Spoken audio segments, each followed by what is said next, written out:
আল্লাহি ওয়া বারাকাতুহু। জলসার হবে না, শেষ করে দেওয়া হবে কবে? আজকেই। আসলে কথায় আছে, দেশের লোকের ঘরে নেই আটা, রিলায়েন্স জিও ফেরিতে দিচ্ছে টাটা, চাকরি চাইলে হাতে ধরাচ্ছে ঝাঁটা, আমরা মুসলমানের বেটা, জলসায় আছে কটা। আজকে মাশাআল্লাহ মেলাতে দেখলাম অনেক আমাদের মা চাচি খালা, তারা ঘুরছে রাতের বেলা, সব ঘুরছে খোলা মেলা। আর তাদের সাথে কিছু যুবক ছেলে, তারাও ঘুরছে হেলে দুলে। সব যে যেখানে আছেন পাক মোবারক নয় ফিরে চলে আসেন। ঠিক আখিরি লম্হা, শেষ সময়তে আমরা এসে উপস্থিত হয়েছি। এতক্ষণ আপনাদের গ্রামের, আপনাদের এলাকার এবং এই দেশের ছেলে জনাব হযরত মাওলানা মুফতি শফিউল্লাহ সাহেব আমার মহাব্বতের, তিনি খুব ওয়াজ নসিহত করলেন, জ্ঞান গর্ব আলোচনা রাখলেন। শেষ বেলায় আমি আরিফুর রহমান, আমি এই প্রথম বছর পাতিখালিতে হাজিরা দিলাম। আপনারাও সব দূর দূরান্ত থেকে ছুটে এসেছেন, তার জন্য মাহবুদের দরবারে একবার কালিমাত শুকর সকলে মিলে আদায় করি। সকলে বলেন আলহামদুলিল্লাহ। এই 8 তারিখ রাতে ঘোষণা হয়েছে আগামীকাল সকাল থেকে পুরনো 500 টাকা আর 1000 টাকার নোটের ইন্তেকাল হবে, তার জানাজার নামাজ হবে পাতিখালি স্টেট ব্যাংকের লকারের সামনে, কুরুলি ইউকো ব্যাংকের এটিএম এর সামনে। সেই দিন থেকে কিন্তু লাইন শুরু হয়ে গেছে, কথা ঠিক কিনা বলবো? জি, আমরা গরিব মানুষ, আমাদের নগদের এই তাই ব্যাংকে হয়নি ভরা, আর রিজার্ভ ব্যাংকে ছাপা হয়নি নোটের তাড়া। সাধারণ মানুষ রাস্তায় দাঁড়া, মর তোরা, আমরা আমি দেশ ছাড়া, আমরা কষ্ট ভোগ করছি। এখানে উনি গিটার বাজাচ্ছেন জাপানে, মনে আছে সে কথা আপনাদের? আজকে সেই 8 তারিখ রাতে যেই ঘোষণা হলো, সেই দিন থেকে লাইন শুরু হয়ে গেল। এখনো পর্যন্ত কিন্তু লাইন শেষ হয়নি। গভীর রাতে আসছিলাম, দেখলাম এটিএম এর সামনে লাইন, মানুষ গভীর রাতে ওখানে লাইন দিয়েছে টাকা তোলার জন্য। আমরা পাতিখালিতে লাইন দিয়েছি আল্লাহর জান্নাতে যাওয়ার জন্য। জোরে বলুন না সুবহানাল্লাহ। ওরা তো বলবে জয়সন কে তৈসন চুক্তি মে বেগান, সারা রাত ওয়াজ শুনলি, নামাজ পড়বিনি, রোজাও রাখবিনি, তোরা হেদায়েত হবিনি। লাভটা কি হলো? আপনি বলবেন জিস अंजुमान में जिक्र रिसालत मआब है, उस अंजुमान में सांस लेना भी सवाब है। জোরে বলুন না সুবহানাল্লাহ। আমি যতক্ষণ জলসায় বসেছিলাম, শ্বাস ছেড়েছি 10টা করে নেকি, শ্বাস টেনেছি 10টা করে নেকি, আমার আল্লাহ আমার অ্যাকাউন্টে ট্রান্সফার করে দিয়েছে। আরেকবার জোরে বলেন সুবহানাল্লাহ। তাই আসেন আলোচনা রাখবো গরিবদের গমখার, মদিনা তাজদার, মামিনা লাল, নবীকে বেমেস্তে বেমেসাল রাসূলুল্লাহর উপরে একটু উচ্চ আওয়াজে দরুদ শরীফ আল্লাহুম্মা সাল্লি আলা।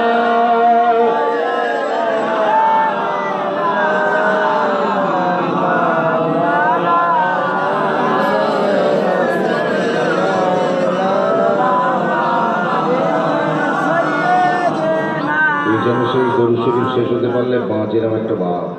সামনে কিছু লোক জোরে জোরে পড়ছে, পিছনের লোকগুলো খালি শান্তি আর খয়নি খাচ্ছে। কত বুঝছেন না? হ্যাঁ গো, আপনাদের হ্যান্ডেলে কি লেখা ছিল শুধু জলসাই মানুষ আসবে, কোনো ফারিস্তা আসবে না? নো এন্ট্রি ফর ফারিস্তা, এ কথা লেখা ছিল কি? লেখা ছিল না। লিখেছেন সবার সাদর আমন্ত্রণ। কথা ঠিক কিনা? সবাই আসবে, কারোর জন্য দুয়ার বন্ধ হবে না।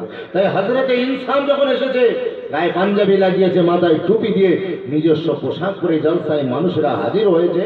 আর আল্লাহর মালাইকা ফারিস্তারা নিজেদের নূরের পোশাক পরে এই জলসাতেও হাজির হয়ে গিয়েছে। জোরে বলুন না সুবহানাল্লাহ। আপনারা আমার দরুদ আর সালামটাকে নিয়ে সরাসরি গুম্বদে খেদরাতে রাসূলুল্লাহকে মেসেজ করে জানিয়ে দিচ্ছে। জোরে বলুন না সুবহানাল্লাহ। কোন রাসূলের সামনে দরুদ পড়ছেন? বিশ্বনবী মেরাজে গেলে যাওয়ার পরে দেখছেন আল্লাহর আরশে লেখা আছে মুহাম্মাদুন হাবিবুল্লাহ। জোরে বলুন না সুবহানাল্লাহ। अल्लाह बोलो बुलबुले नबी, या अल्लाह यार पे मेरा नाम है, क्या बात है? अरे यार तू मेरा हबीब, मैं तेरा महबूब, महबूब हबीब का नाम नहीं लिखेगा तो फिर और किसका नाम लिखेगा? जरे बोलুন না সুবহানাল্লাহ। আল্লাহ তাই বলে আরশে নাম। এখানে তো মাশাআল্লাহ মনোহারিপুর দোকান বন্ধ হয়ে গেছে, তবে মনে হচ্ছে আজ ছাপাড়ার দোকান বাঁশবাগানে বসে আছে সে ভদ্রলোক। যুবক ছেলে, সে প্লাস মাইনাস লিখছে হাতে দে, এখানে বন্ধু তার বন্ধুর নাম হাতে রেখে, কেউ শরীরে ট্যাটু করে লিখে রাখে, আর আমার আল্লাহ তার বন্ধুর নাম তার সে আজিমে খোদাই করে লিখে রাখে। জোরে বলুন আমার নাম हाँ हाँ मोहम्मद, हर शय हर जगह हर मका हर मकी पे तेरा नाम, मेरा अर्श पे तेरा नाम, खतीब के खुतबे में तेरा नाम, मुहर्रिर की तहरीर में तेरा नाम, मुकर्रिर की तकरीर में तेरा नाम, मुहद्दिस के हदीस में तेरा नाम, मुफस्सिर की तफसीर में तेरा नाम, फकीह के फिक़ह में तेरा नाम, मुफ्ती के फतवे में तेरा नाम, कुरान के हर पारे में तेरा नाम, मस्जिद के ललकार में तेरा नाम, मस्जिद के मीनार में तेरा नाम, मुअज्जिन के अज़ान में तेरा नाम, नमाज तशहुद में तेरा नाम, पूरे कलमा की जबीन पे तेरा नाम, फिरदौस के गुलाम के सीने में तेरा नाम, हौज़ कौसर की जम प्याला पे तेरा नाम, चाँद की चंदनी में तेरा नाम, सूरज की रोशनी में तेरा नाम, सितारों की चमक में तेरा नाम, तौबा के हर पत्ते में तेरा नाम, यहाँ तक के मोहम्मद जहाँ होगा मैं खुदा मेरा नाम, वहाँ होगा तेरा नाम। जोरे बोलूं ना सुभान আল্লাহ যে নামকে তার আরশ কুরসি কালাম সব জায়গায় সম্মান দিলেন। ওরা ফায়দা লেখা জিক্র বলে যে রাসূলকে ইস্তিকবাল করলেন, যখন ওই নামে ধ্বনি উঠাচ্ছে এত মুরজাও আছে কেন? আসুন না একটু ঝেড়ে গেছে সেই রাসূলকে ভালোবেসে একটু দরুদে নাজরানা আল্লাহুম্মা সাল্লি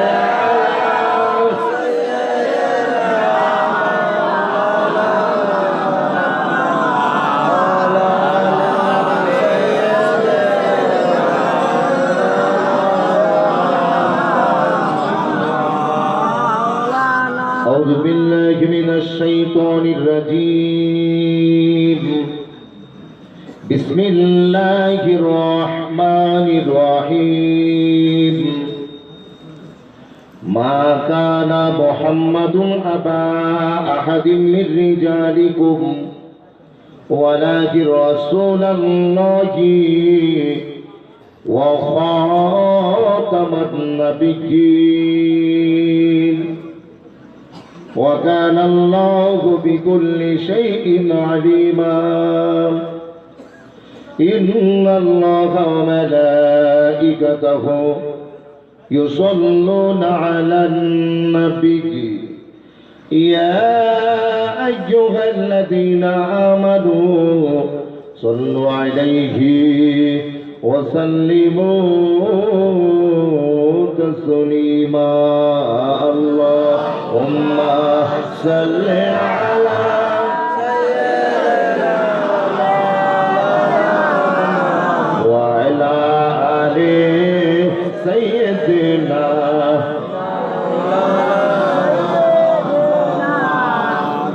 हरा गुंबदी जो देखोगे तो ज़माना भूल जाओगे। জোরে বলেন সুবহানাল্লাহ। আজকে পাতিকালি থেকে হাজী সাহেব হজে যায়, আপনারা এয়ারপোর্টে ছাড়তে যান না? হাজী সাহেব যখন সৌদি এয়ারলাইন্সে উঠে যান, 500 জন হজযাত্রী কিনে প্লেনটা যখন টেক আপ করে, হাজী সাহেবের মনে বিবির কথা, পরিবারের কথা, কাজ ও কারবারের কথা মনে পড়ে।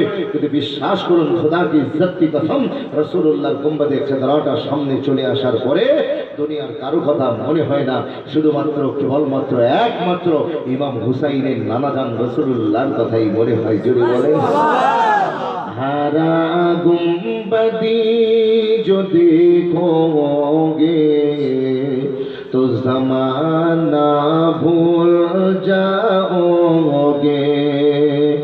हरा गुंबदी जो देखोगे ज़माना भूल जाओगे। अगर तैबा को जाओगे तो आना भूल जाओगे। अगर तैबा को जाओगे तो आना भूल जाओगे। আজকে আমার ইয়ং জেনারেশন বন্ধু বান্ধব অনেকে রাতের বেলা ঘুম যাবার আগে বিভিন্ন নায়ক নায়িকার ছবি দেখে ঘুম যায়, যার কারণে স্বপ্নে কখনো পিটি জিন্টার দিদার হয়, রানী মুখার্জির সাথে দেখা হয়ে যায়। আজকে আমি মুসলমানের বাচ্চা, ঈদের দিন খেলাম কেজি কেজি লাচ্চা, যদি হতে চায় একজন ইমানদার সাচ্চা, ঘুম যাব, যাবার আগে বিছানায় পিঠ দেবার আগে ওযু করব, 2 রাকাত নফল নামাজ পড়ব, বিছানায় পিঠ দেব, রাসূলুল্লাহর প্রতি কয়েক মারতবা দরুদ আর সালামের নজরানা পেশ করব। হয়তো ইমামুল আম্বিয়া স্বপ্নে এসে আমাকে ধরা দেবেন। জোরে বলুন না সুবহানাল্লাহ। अगर तुम गौर से मेरे नबी की नात सुन लोगे, अगर तुम गौर से मेरे नबी की नात सुन लोगे, मेरा दावा है तुम गाना बजाना भूल जाओगे, मेरा दावा है तुम गाना बजाना भूल जाओगे, अगर तैबा को जाओगे तो आना भूल जाओगे। अल्लाहुम्मा सल्ली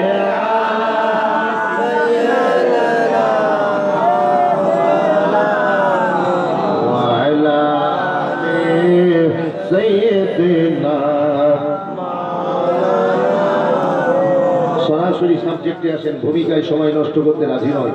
আল্লাহ পাকের হামদ সানার পর হুজুর নবী আকরাম শফিয়ে উমাম रसूल मोहतशम नूरे मुजस्सम, अल्लाह के प्यारे उम्मत के सहारे रब के महबूब दाने गय्यूब मालिक रकाब उमम फ़ख्रे अरब अजम जलवे सुबह अज़ल नूरे ज़ाते लम यज़ल बाइसे तकवीन आलम फ़ख्रे आदम और बनी आदम अबरूए ज़मीन व ज़मा सय्याहे लामका आफ़ताब नबूवत शहनशाह रिसालत रसूलुल्लाह दरबारे शतकोटी दरूद व सलामेर नजराना সকলে বলেন সাল্লাল্লাহু আলাইহি ওয়াসাল্লাম।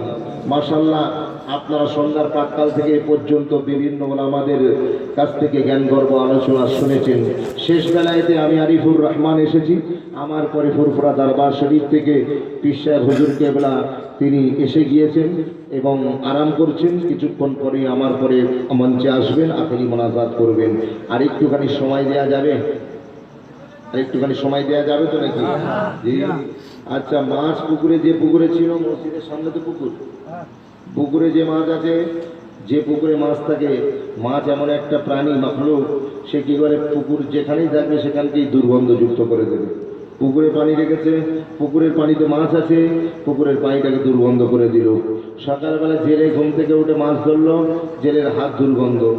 জেলে তার পাশে দাঁড়িয়েছিল আপনার ছেলে, সে বলল আপু আমিও মাছটি ধরবো, সেই হাতে দিয়েছে, তার হাত দুর্গন্ধ হয়ে গেছে।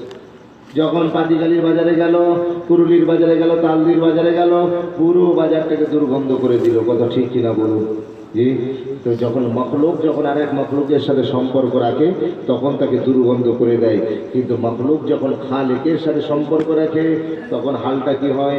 রাসূলুল্লাহ মখলুকের সাথে সম্পর্ক নয়, খালেকের সাথে সম্পর্ক রেখেছেন, যে গলি দিয়ে চলে গিয়েছেন মেশকা আম্বারের খুশবু বার হয়ে গিয়েছে। জোরে বলুন না সুবহানাল্লাহ।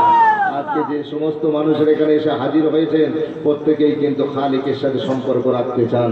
যদি রাখতে চান তাহলে আল্লাহ পাক আপনাদের সকলের দেহ থেকে একটা ইমানের খুশবু বার করে দেবেন। আরেকবার জোরে বলেন সুবহানাল্লাহ। আমি আরিফুর রহমান দুবাদার মৌলভী, আমি এখানে ওয়াজ করছি। বাগদাদে ওয়াজ করছেন শেখ শিবলি নোমানি রহমাতুল্লাহি আলাইহি। তিনি ওয়াজ করতে করতে বললেন যে মাহফিলে আল্লাহর মুস্তাফার জিকির হয়, সে মাহফিলে যারা বসে যায় আল্লাহ পাক ইমানের নূর দিয়ে প্রত্যেকের দিলের রঙকে, অন্তরের রঙকে আল্লাহ পরিবর্তন করে দেন। আরেকবার জোরে বলুন সুবহানাল্লাহ। একজন লয়ার উঠে দাঁড়িয়ে গেলেন, আইনজীবী উকিল মানুষ, হুজুর আপনার কথা মানছি না, মানবো না। বলে কেন? বলে আল্লাহর মুস্তাফার জিকির করলে সব হবে, ঠিক কথা, কিন্তু হৃদয়ের রং কি করে পরিবর্তন হবে, অন্তর কি করে ঠান্ডা হবে বুঝলাম না। হুজুর কোরআন থেকে দলিল দিলেন আলা বিযিকরিল্লাহি তাতমাইন্নুল কুলুব, উনি আধুনিক লজিক খাড়া করে দিলেন। হুজুর হাদিস শরীফ থেকে দলিল দিলেন, উনি আরেকটা যুক্তি খাড়া করে দিলেন। শেষ বেলায়তে হুজুরকে বোঝাচ্ছে, আইনজীবী লয়ার বোঝাচ্ছে, দেখেন আগুনের ধর্ম হলো পুড়িয়ে দেওয়া। আগুনের ধর্ম কি বা? পুড়িয়ে দেওয়া। তো আগুনে হাত দেবেন, হাত পুড়বে, আগুনে হাত দিলে হাত পুড়ে যাবে। কিন্তু কোনো লোক যদি ঘরের কোণে বসে জিকির করে আগুন আগুন আগুন জিকির করতে থাকে, তার জবান কি পুড়বে? এই জোরে বলবে, পড়বে না। বরফের ধর্ম হলো ঠান্ডা করে দেওয়া। হাতে বরফ রাখবে না, হাত ফ্রিজ হয়ে যাবে, হাত ঠান্ডা হয়ে যাবে। কিন্তু কোনো বেয়াকুব লোক যদি ঘরের কোণে বসে জিকির করে, বরফ বরফ বরফ বরফের জিকির করতে থাকে, তার কি জিহবা ঠান্ডা হবে? তাহলে আল্লাহ মুস্তাফার নামে জিকির করলে সওয়াব হবে ঠিক কথা, কিন্তু হৃদয় কি করে ঠান্ডা হবে, অন্তরের রং কি করে পরিবর্তন হবে, হুজুর বুঝলাম না, একটু আপনি বুঝিয়ে দেন। উনি তো আমার মতো দুপাতার মৌলবী ছিলেন না, উনি কোন রোগীকে কি ওষুধ দিতে হয় সেটা ভালো জানতেন।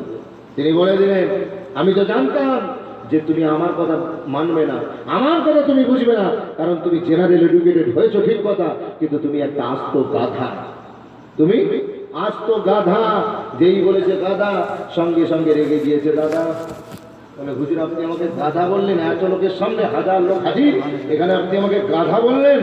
সঙ্গে সঙ্গে বলছে আমার সোসাইটিতে ইজ্জত আছে, সম্মান আছে, লোক আমাকে আইনজীবী বলে শ্রদ্ধা করে, আপনি আমাকে গাধা বললেন। রেগে একেবারে লাল হয়ে গিয়েছে। হুজুর বললেন, দেখো দেখো, একটা গাধার নাম শুনে যদি এর চেহারা রং পরিবর্তন হয়ে যেতে পারে, তাহলে আল্লাহর মুস্তাফার নামে জিকির করলে হৃদয়ের রং কেন পরিবর্তন হবে না? একবার জোরে বলা যাবে? যারা এখানে এসেছেন প্রত্যেকের হৃদয়কে আল্লাহ ইমানের নূর দিয়ে মুনাফফর করে দিয়েছেন, বলেন আল্লাহুম্মা আমিন।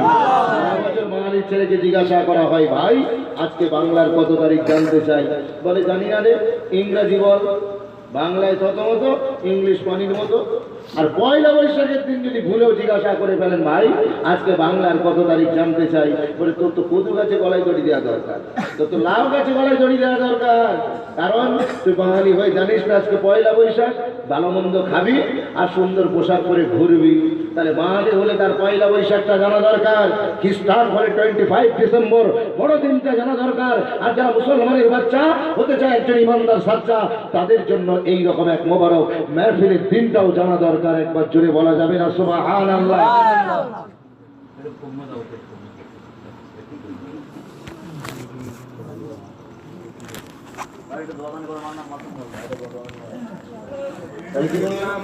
আমাদের প্লিজ অ্যাটেনশন করবেন, আমার দিকে তাকান, আমার দিকে তাকান, আমার দিকে তাকান। তাহলে আমি বলছি, আমি বললাম আপনাকে কি এই দিনটা জানা দরকার, আর জেনেছেন বলেই পাতিগালির মানুষ সব ছুটে এসেছেন, কথা ঠিক কিনা বলুন? লাভ কি হয়েছে? যদি লাভটা দেখতে চান, পয়লা বৈশাখের দিন তালদি বাজারে গিয়ে হাজির হয়ে যান।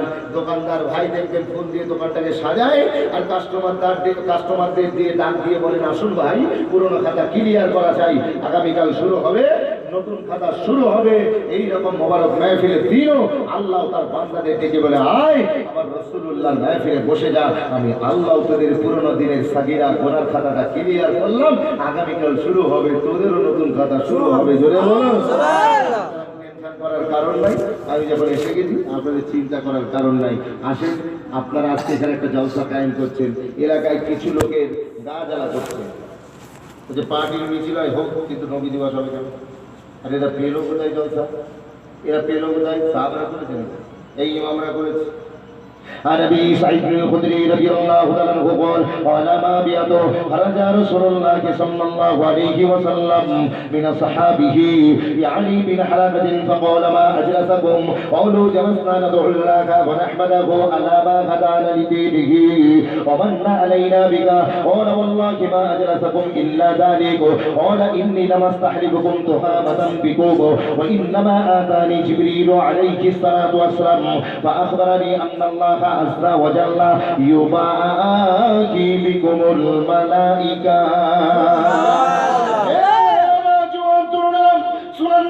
কিতাবের নাম কিতাব আদাবিল কুদাত, বাবের নাম বাবু কাইফা ইস্তালিমুল হাকিম, হাদিস নাম্বার 5443। আজকে যখন পাতিকারী মানুষের এক জায়গায় বসে রাসূলুল্লাহর আলোচনা রাখছে, একটা মাহফিল মিলাদ কায়েম করেছে ঠিক বিফোর 1400 ইয়ার্স মদিনার পার্লামেন্টে রাসূলুল্লাহর মসজিদ মসজিদুন নববীতে সাহাবায়ে কিরামরাও নিজেদের ভিতরে একটা মাহফিল কায়েম করেছে। এমন সময় গরিবদের গমখার মদিনার ঝুমার কুল্লাবীদের সরদার রাসূলুল্লাহ আলোচনার ভিতরে ঢুকে জিজ্ঞাসা করলেন, মা আজলাসাকুম, তুম কিস লিয়ে ইহা बैठे हो? তোমরা কিসের জন্য বসে আছো? এত গুরুত্বপূর্ণ আলোচনা তোমাদের কি হচ্ছে? রাসূল সাহাবাদের জিজ্ঞেস করছে, আমি আপনাদেরকে জিজ্ঞেস করছি আপনারা কিসের জন্য বসেছেন একটু বলেন। হ্যাঁ, নবীর সুন্নতের জন্য বসেছেন। আর কেউ কি বলবেন কিসের জন্য বসেছেন? একটু বলেন না, সারা শব্দ করেন না, ভুল হবে কিন্তু আমি ঠিক করে দেবো, টেনশন নেই। একটু বলেন। নবী সুন্নতের জন্য বসেছেন। সাহাবারা কিসের জন্য বসেছিলেন? এই সাহাবারা তোমরা কিসের জন্য বসেছো? ক্বালু জালাসনা নাদউল্লাহা ওয়া নাহমাদুহু আলা মা হাদানা লিদীনিহি ওয়া মান্না আলাইনা বিকা। ইয়া রাসূলুল্লাহ, ইয়া হাবিবাল্লাহ, আমরা মদিনার কোনো বাজারের কথা নয়, আমরা মদিনার কোনো অলিগলির কথা নয়, আমরা দুটো কারণে বসেছি। একটা হলো আল্লাহ পাক আমাদেরকে খ্রিস্টান বানাননি, আল্লাহ পাক আমাদেরকে ইহুদিরা বানিয়ে মুসলমান করে দ্বীন ইসলাম দিয়ে দুনিয়ায় পাঠিয়েছে। সেই দ্বীন ইসলামের আলোচনা আর আমান্না আলাইনা বিকা, আর আল্লাহ পাক আপনাকে আমাদের কাছে পাঠিয়ে আমাদের উপরে যে ইহসান করেছেন, দয়া করেছেন, তারা আলোচনার জন্য বসেছি। দুটোই আলোচনা তো আপনাদের, একটা ইসলামের আলোচনা, ইসলামের কমান্ডার ইন চিফ রাসূলুল্লাহর আলোচনা, এছাড়া অন্য কিছু আছে নাকি? না, সেই নেতাদের কথা যারা সামনে ধরিয়ে দেবে ঝান্ডা, পিছনে নিয়ে দাঁড়িয়ে থাকবে ডান্ডা, বলবে আগে ভোট তারপরে নোট, ভোট মিটে গেল পেলেন পুলিশের গুতো, নয় ছেঁড়া জুতো, ওরা বলবে তোরা বলবি সামনে জিন্দাবাদ জিন্দাবাদ, পিছন থেকে আমরা বলবো আমরা খাবো তোমরা বাদ তোমরা বাদ। সেই সব নেতাদের কথা হবে না। He was the greatest leader of all time was Muhammad, তামাম কুল কায়নাতের নেতা মুস্তাফার কথা হবে। জোরে বলুন না সুবহানাল্লাহ। আপনারা এখানে বসেছেন, আপনারা তো সাহাবাদের সুন্নাত পালন করছেন, জোরে বলবেন না সুবহানাল্লাহ। হুজুর আমরা আপনার জন্য বসেছি, আপনি আমাদের উপরে ইহসান করেছেন। রাসূলের ইহসান আছে না নাই? এখন ভারতের 10 টাকা থেকে নিয়ে 2000 টাকার নোট সবগুলোতে রয়েছে মহাত্মা গান্ধীর ফটো, আর আমেরিকার $100 উপরে বেঞ্জামিন ফ্র্যাঙ্কলিনের ফটো। এখন আপনি জিজ্ঞাসা করে দেখুন ভারতের মানুষ কি পাগল হয়ে গেছে? মহাত্মা গান্ধীর ফটো টাকাতে কেন দিয়ে রেখেছে? আর আমেরিকার মানুষ কি বোকা হয়ে গিয়েছে? এত মহব্বত, গান্ধীজির সাথে বুক পকেটে গান্ধী, বাথরুমে যাচ্ছে সেখানেও গান্ধী, মসজিদে ঢুকছে সেখানেও গান্ধী। এত মহব্বত কেন? ইতিহাসের ছাত্র উঠে দাঁড়িয়ে বলবে আরিফুল ভাই গান্ধীজি আমাদের কি উপকার করে নাই, নুনকে যদি গুণ না গাই আমরা হবে নেমো খারাপ, তাই আমরা কি করেছি গান্ধীজির ফটো লাগিয়েছি। কেন? বলছে গান্ধীজি তো আমাদের বিরাট উপকার করেছে। কি করেছে সাহেব? বলে ইংরেজদের অত্যাচার থেকে রক্ষা করে স্বাধীনতা দিয়েছে। আরে মিয়া গান্ধীজি তো আপনাকে ইংরেজদের অত্যাচার থেকে রক্ষা করে স্বাধীনতা দিয়েছে, আর মোহাম্মদ আরবি আপনাকে জাহান্নাম থেকে বাঁচিয়ে আল্লাহর রহমতের জান্নাত দিয়ে দিয়েছে। গান্ধীজিকে যদি বুক পকেটে রাখেন, আরিফুর রহমান বলে গেলাম রাসূলুল্লাহকে নিজের সিনা চিরে পরিজার ভিতরে রেখে দেন, সর সে লেকার পাঁও তক রাসূলুল্লাহ সুন্নাত দিয়ে একটু সাজিয়ে দেন। আর একবার জুড়ে বলুন। আমরা দুটো কারণে বসেছি, যেই না বলেছেন সঙ্গে সঙ্গে রাসূলুল্লাহ উত্তরে কি জানিয়ে দিলেন দেখে, তোমরা মসজিদুন নববীর ভিতরে, আমি রাসূলুল্লাহ মদিনা শরীফের ভিতরে ছিলাম, হঠাৎ করে সিদরাতুল সিন জিবরিলের ডানার ফাড়ফাড়াঘাট আওয়াজ শুনতে পেলাম। এই জিবরাইল কি খবর? হুজুর আপনার সাহাবায়ে কেরামরা আপনার আলোচনা, দ্বীন ইসলামের আলোচনা রেখেছে, আল্লাহ তো খুশি হয়ে গিয়েছে। আল্লাহ পাক আরশে আজিমে ফারিস্তাদেরকে নিয়ে আপনার সাহাবায়ে কেরামদেরকে নিয়ে, ফারিস্তাদের সামনে আপনার সাহাবায়ে কেরামদেরকে নিয়ে একটা জলসা নিজে কায়েম করে ফেলেছে। কি জানে হয়তো এত টাকা খরচা করার পরে আমার আল্লাহ কি করেছে, 1 কুইন্টাল মাংস, 1 কুইন্টাল মাংস খরচা হয়েছে। এত টাকা খরচা করার পরে লাভ কি হলো? আল্লাহ পাতিখালীর মানুষকে নিয়ে আরশে আজিম একটা মাহফিল কায়েম করে ফারিস্তাদের ডাক দিয়ে বলে, আয় দেখ তোরা তো নিষেধ করেছিল এদিকে তৈরি করতে, এরা কিন্তু গানের অনুষ্ঠানে বসেনি, ফাংশনে বসেনি, আমি আল্লাহ আমার জিকিরের মাহফিল মুস্তাফার আলোচনার মাহফিলে বসে গিয়েছে, আমি আল্লাহ কবুল করে নিয়েছি। জোরে বলুন না। আজকে আমার ওয়াজের টপিক কি হবে আপনারা হয়তো অনেকে জানেন না। আমি একজন স্কুল টিচার, আমাকে 40 মিনিট সময় দেওয়া হয় ক্লাস করার জন্য। ক্লাসে যেমন কিছু ভালো ছাত্র থাকে, পাশাপাশি কিছু খারাপ ছাত্র থাকে। সমস্ত ছাত্রের কাগজে মগজে আসল বিষয়বস্তু ঢুকিয়ে দেওয়াটাই একজন আদর্শ শিক্ষকের কাজ। আমাকে উঁচু জায়গায় বসতে দিয়েছেন, বাড়িতে ভালো মন্দ খেতে দিয়েছেন, কম বেশি 1.5 থেকে 2 ঘন্টা সময় দিয়েছেন, তখন আমাকে এমন বক্তব্য রাখতে হবে যাতে 8 থেকে 80 আর ঝি থেকে 80 আমার ওয়াজ শুনে যেন সবাই আমল করে বেশি। একবার জোরে বলা যাবে না সুবহানাল্লাহ। আজকে আমার ওয়াজের টপিক হলো আমাদের মডেল কে, আমাদের মডেল কে, আমাদের আইডল কে, আমাদের আদর্শ কে। এই টপিকের উপরে ওয়াজ হবে। আপনি যদি বলেন আরিফুর ভাই কোন বক্তা তো স্টেজে উঠে সাবজেক্ট ম্যাটার বলে নাই, আপনি বলছেন কেন? আপনারা তো জানেন ছত্তিশগড়ের ল্যাংচা আর বসিরহাটের গামছা, বর্ধমানের মিহিদানা প্যাকেট করবেন ভিতরে সাবুদানা। আপনি মনে করছেন সব জিনিসের কোয়ালিটি কমে গেছে, কিন্তু বক্তাদের কোয়ালিটি বেড়ে গেছে। জি না, সব থেকে ডাউন হয়েছে আমাদের কোয়ালিটি। তবে মনে রাখবেন আমি আরিফুর রহমান যতক্ষণ আমার দেহে আছে প্রাণ আপনাদেরকে শোনাবো হাদিস আর কোরআন। একবার জোরে বলুন সুবহানাল্লাহ। টপিকসের উপরে আলোচনা রাখি। আধুনিক বিজ্ঞান বলছে যে কোনো লেকচারার যদি বক্তব্য দেওয়ার সময় তার একটা সাবজেক্ট ম্যাটার ঠিক করে নেয়, তাহলে শ্রোতার মন মগজে সেই সাবজেক্টটা বসে যায়, সেই সাবজেক্টটা মনে রাখার পক্ষে সুবিধা হয়। কথা ঠিক কিনা? একবার ওয়াজের কথা, একবার হজের কথা, একবার নেকির কথা, একবার ফাঁকির কথা যদি আমি আপনাকে বলি না, সকালবেলা উঠে করে ফাটিয়ে দিল, কিন্তু নিট ফল জিরো। আপনি কি বলেছেন বলতে পারবেন না। আমি যে সাবজেক্ট ম্যাটার আপনার সামনে পেশ করব, সকালবেলা হুবাহু আপনি এটাই আরেকজনকে শোনাতে পারবেন। জোরে বলুন না সুবহানাল্লাহ। আমার ওয়াজের সাবজেক্ট ম্যাটার হলো আমাদের মডেল কে, আমাদের আইডল কে, আমাদের আদর্শ কে। এখন আপনাদের এখানে রেডিমেড গার্মেন্টসের কাজ এসছে, সেলাই মেশিন এসে গেছে, মাশাআল্লাহ, শুনে খুব খুশি হলাম। ওর জন্মস্থান কোথায়? কাজটা এনেছেন আর জন্মস্থান ভুলে গেছেন? ওর জন্মস্থান আমাদের এলাকা হাওড়া জেলা মেটিয়াবুরুজ। এই জায়গাগুলো হলো রেডিমেড সেলাইয়ের মেশিনের কারবার। প্রতি বছর নতুন নতুন ডিজাইন লঞ্চ করে। ওস্তাকার একটা ডিজাইন সামনে রেখে দর্জিদের বলে দেয়, ভাই এই ডিজাইনের মাল আমার 100 ডজন চাই। তবে মনে রেখে দাও, এই ডিজাইনের মতো হতে হবে, 19-20 হলে হবে না। কত ঠিক কিনা? গত বছর ছিল পাখি, কত মেয়ে ছেলে বোরকাকে দিল ফাঁকি। এবছর হলো কিরণমালা, দেশে এলো আরেক বালা। তো প্রতি বছর একটা করে নতুন নতুন ডিজাইন লঞ্চ করছে, নায়ক নায়িকাদের একটা করে ড্রেস আসছে, আর সেই ড্রেসের ডিজাইন বাজার মাই 6 লাখ হয়ে যাচ্ছে। আর ওস্তাকারও সেই ডিজাইনের মাল কাটছে, দর্জিও সেলাই করতে বাধ্য হচ্ছে। তো দেখতে পাওয়া যাচ্ছে কি জানেন, যে প্রতি বছর নতুন ডিজাইন যখন লঞ্চ করে, যে ওস্তাকার বলে দিচ্ছে ফুল স্যাম্পেল দিয়ে দিলাম, মাল কিন্তু পাই টু পাই হওয়া চাই, 19-20 হলে হবে না। এখন সারা পশ্চিম বাংলা সরকার নীল সাদা রং করছে। আপনার এলাকার দর্জি শান্তি আর তিরঙ্গা রয়্যালকে একেবারে দেওয়াল, কারখানার দেওয়াল লাল রং করে ছেড়ে দিচ্ছে, গ্যার গ্যার করে মেশিন চালাচ্ছে, এদিকে শান্তিও চালাচ্ছে। যখন 1 সপ্তাহ পরে মাল সেলাই করে পোস্তাকারে ঘরে জমা দিল, দেখতে পাওয়া গেল মাল সব ঠিক আছে, মাল সব ঠিক আছে, কিন্তু বুকে দুটো ফুল হওয়ার কথা ছিল, একটা ফুল রয়ে গেল, একটা ফুল খুলে গেল। এখানে দুটো হাতা হওয়ার কথা ছিল, একটা হাতা রয়েছে, একটা হাতা চলে গেছে।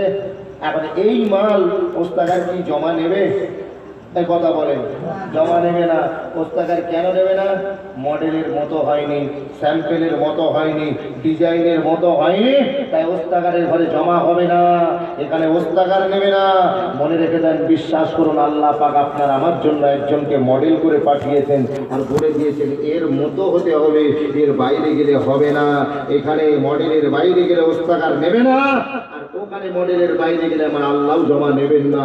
আসুন সর্বপ্রথম আমাদের জানা দরকার, আমাদের মডেলকে কাকে ফলো করব, কাকে সামনে রেখে আমরা এগিয়ে যাব, জানার দরকার আছে না নাই? যুবক ছেলেকে জিজ্ঞাসা করা হয়, তুমি না রাসূলের উম্মত, তা কোথায় গেল সুন্নাত? বলে জানো না, আমি তো শাহরুখ, অমিতাভ, সালমানের ফ্যান, তাই তো আমি পড়েছি ছেঁড়া জিন্সের প্যান্ট।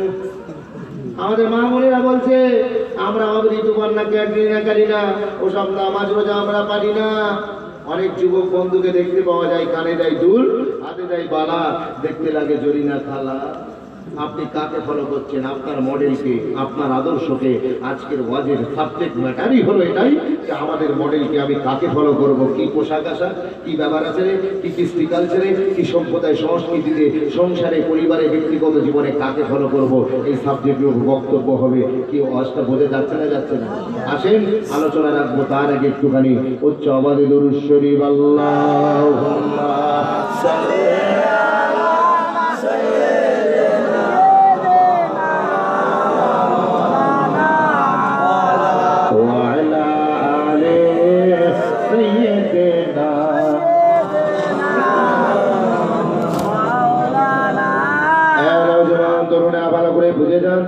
বুঝে যান। আম্মা জান্নাহ উম্মে হানির ঘরে আপনার আমার নবী দয়ার নবী আরাম ফরমাচ্ছে। জিবরাইল এসে বললেন, ইয়া রাসূলুল্লাহ, ইয়া হাবিবাল্লাহ, আল্লাহ আপনার সাথে বিদায় করতে চেয়েছে। कैसे जाऊंगा? अरे यार खुदा सब मेजबा तो मेहबा का क्या फिक्र। আল্লাহ নিজে যখন মেজবান হয়েছে, আপনি টেনশন নিচ্ছেন কেন? ওই দেখেন আল্লাহ বেহেশত থেকে বোরাক পাঠিয়ে দিয়েছে। বেহেশতের বোরাক সামনে দেখে রাসূলুল্লাহ এগিয়ে গেলেন, বোরাকে উঠতে যাবেন, চোখ থেকে টপ টপ টপ টপ করে পানি ঝরছে। হুজুর আপনি কাঁদছেন কেন? दिल में गम कैसे, आप में नम कैसे, चेहरे पे आलम कैसे। হুজুর আপনি কাঁদছেন কেন? বন্ধুর সঙ্গে দিদার করার আগে কেউ কাঁদে নাকি? সঙ্গে সঙ্গে আমার আপনার নবী দয়াল নবী তো জাহানের বাদশা রাহমাতুল লিল আলামিন কি বলেছিলেন, নুন খেয়ে যদি গুণ না গায় তাহলে আপনি হবেন নেমখারাম। বিশ্বাস করুন রাসূলুল্লাহ আপনার জন্য কি করেননি। আজকে রাসূলুল্লাহর জন্য মাহফিলে মিলাদ কায়েম করলে কেন এত অসুবিধা হয়, রাসূলের মাজলিসে বসতে কেন এত কষ্ট হয়। নওজোয়ান তরুণেরা, আল্লাহর নবী জিবরাইলকে বললেন, এ জিবরাইল কাঁদছি কেন, শোনো, তুমি আমাকে 7 তবক আসমান পার করার জন্য তুমি আমার জন্য জান্নাত থেকে ঘোড়া কিনেছো। কিয়ামতের ময়দানে আমার গুনাহগার উম্মতানি পুলসিরাতের পুলটা পার হবে, নিচে জাহান্নামের আগুন দাউ দাউ করে জ্বলতে থাকবে। সেই পুলসিরাতের পুলটা পার করার জন্য তোমার ইন্তজাম কি হবে? আরো জোরে বল সুবহানাল্লাহ। রাসূলুল্লাহ আপনার জন্য কিছু করেনি, পুরো খানদানকে কারবালার প্রান্তরে শহীদ করে দিয়েছেন, আর আপনি বলছেন হুজুরের জন্য আমি কিছু করতে পারবো না। হুজুর আমার জন্য কি করেছে? সঙ্গে সঙ্গে জিবরাইল ঘুরে চলে এলেন, এসে বললেন, হুজুর আপনাকে কোনো টেনশন নেই, আপনি নিশ্চিন্তে কোরআনে উঠে যান। যারা আপনার হাক্কানি উম্মত হয়ে যাবে, ওই সমস্ত উম্মতগুলো যখন জান্নাতে যাবে, পুলসিরাতের পুলের নিচে আমি জিবরাইল নিজে 600 নূরের ডানা আমি বিছিয়ে দেব। আরেকবার জোরে বলা যাবে না সুবহানাল্লাহ। তরুণেরা, কোরআন শরীফের পারা নাম্বার 15 পৃষ্ঠা নাম্বার 1 লাইন নাম্বার 1 আয়াত নাম্বার 1 সূরার নাম সূরাতুল ইসরা। আমার আল্লাহ জানিয়ে দিচ্ছেন, সুবহানাল্লাযী ইসরা বিআবদিহি লাইলাম মিনাল মাসজিদিল হারামি ইলাল মাসজিদিল আকসা। আল্লাহর নবী বুরাকে সাওয়ার করে কোরআন রাসূলুল্লাহকে নিয়ে যেই বাইতুল মুকাদ্দাসে গিয়েছেন, সঙ্গে সঙ্গে জিবরাইল বললেন, হুজুর আপনি একটুখানি ভিতরে আসুন, এখানে একটা জামাত হবে, জামাত, এখানে একটা নামাজ হবে, নামাজ। ওই নামাজটা কারা পড়বে? সাধারণ মানুষ নয়, পীর ওলি আউলিয়া মাশায়েখ কেউ নয়, কোন আমির সাহেব পীর সাহেব নয়। ওই নামাজটা পড়বে কারা জানেন? যাদের মাথার উপরে নবুয়তের তাজ থাকবে, শুধু তারাই ওই নামাজে অংশগ্রহণ করতে পারবে, আর কেউ নয়। একবার জোরে বলা যাবে না সুবহানাল্লাহ। রাসূল ভিতরে ঢুকছেন, নবীরা রাস্তা ছেড়ে দিচ্ছে। জামাতের আগে আযানের দরকার, আযানের দরকার। এখন আপনাদের মুকাররম মুয়াজ্জিন আছেন, তিনি কিন্তু মসজিদে ঠিক টাইমে আযান দিয়ে দেবেন, কিন্তু বাইতুল মুকাদ্দাসে জামাতটা নবীদের জামাত, এটা মুকাররর ব্যাপার নয়, এটা একদিনের জন্য, আর একবারই জামাতটা হবে, আর কিয়ামত তক কোনোদিন জামাত হবে না। তো সেখানে মুয়াজ্জিন কে হবে? জিবরাইল নিজে আযানটা দিয়ে দিলেন, ইকামত জিবরাইল নিজেই দিয়ে দিলেন। এখন লাখ টাকার প্রশ্ন, ইমাম কে হবে? ইমাম কে হবে? হযরত আদম নবী মনে করছেন আল্লাহ পাক আমাকে আবুল বাশার বানিয়েছে, ইনসানিয়াতের আগাজ আমার মাধ্যমে হয়েছে, তাই আজকে আমি ইমাম হয়ে যাব। মুসা নবী মনে করছেন দুনিয়াতে এত নবী এসেছেন, আল্লাহ পাকের নূরের তাজাল্লি যদি কোনো নবী দুনিয়ায় থেকে থাকে, আমি মুসা নবী হলাম সেই নবী, হয়তো আমি ইমাম হয়ে যাব। ঈসা নবী মনে করছেন বিনাভাবে আল্লাহ জন্ম দিয়ে সৃষ্টি ও পৃথিবীর আবিষ্কার আমার মাধ্যমে করে দিয়েছেন, তাই আজকে আমি ইমাম হয়ে যাব। নওজোয়ান তরুণেরা, কিন্তু না জানা এক লক্ষের উপর নবী রাসূল তারা বাইতুল মুকাদ্দাসে দাঁড়িয়ে আছে, কোন নবীকে ইমাম করার কোনো না। জিবরাইল আলাইহিস সালাম আপনার আমার নবীর কাছে মোবারকটা ধরে রাসূলুল্লাহকে ইমাম বানিয়ে দিলেন। এখন প্রশ্ন হলো একটা খুব গুরুত্বপূর্ণ প্রশ্ন, যদি হঠাৎ করে আপনাদের এখানে ফজরের আযান হয়ে যাবে, এখন কোনো আলেম নেই, ইমাম সাহেব নেই, আর নামাজ কে পড়াবে? আমি একা শুধু মনি সাহেব আছি, নামাজটা কে পড়াবে? ইমাম কে হবে? আপনারা কাকে ইমাম করবেন? আমাকে করবেন তো, কারণ কোনো আলেম নেই, শুধু আমি একা আছি। আপনারা আছেন সাধারণ মানুষ, আমি একজন আলিম, আপনারা আমাকে ইমাম করবেন। আপনাদের আমের মাঝে আমি একজন আলিম ইমাম হব, এটা তো কোনো কামাল নয়, এটা কোনো কামাল নয়, এটা আমার কোনো দরজা নয়। আরে আমের মাঝে আলিম তো ইমাম হবে, স্বাভাবিক ঘটনা, কিন্তু মজলিসটা যদি বড় বড় ওলামাদের মজলিস হয়ে যায়, কোনো সাধারণ মানুষ না থাকে, শুধু আলিমরা থাকবে, শুধু মুহাদ্দিসরা থাকবে, শুধু মুফাসসিররা থাকবে, সেই মজলিসে যাকে ইমাম করে দেওয়া হবে, বুঝতে হবে তার ভিতরে কিছু না কিছু আছে। কথা ঠিক কিনা বলুন? তার দরজা কিছু না কিছু আছে। আলেমগুলো এরা তো সাধারণ মানুষ নয়, এরাই এটি কেন ইমাম করলো জানার দরকার আছে। তা এখন যদি মজলিস আলেমদের মজলিস হয়ে যায়, ইমাম কে হবে? বাইতুল মুকাদ্দাসে যারা দাঁড়িয়ে আছেন একজনও কেউ সাধারণ মানুষ নয়, সব নবী।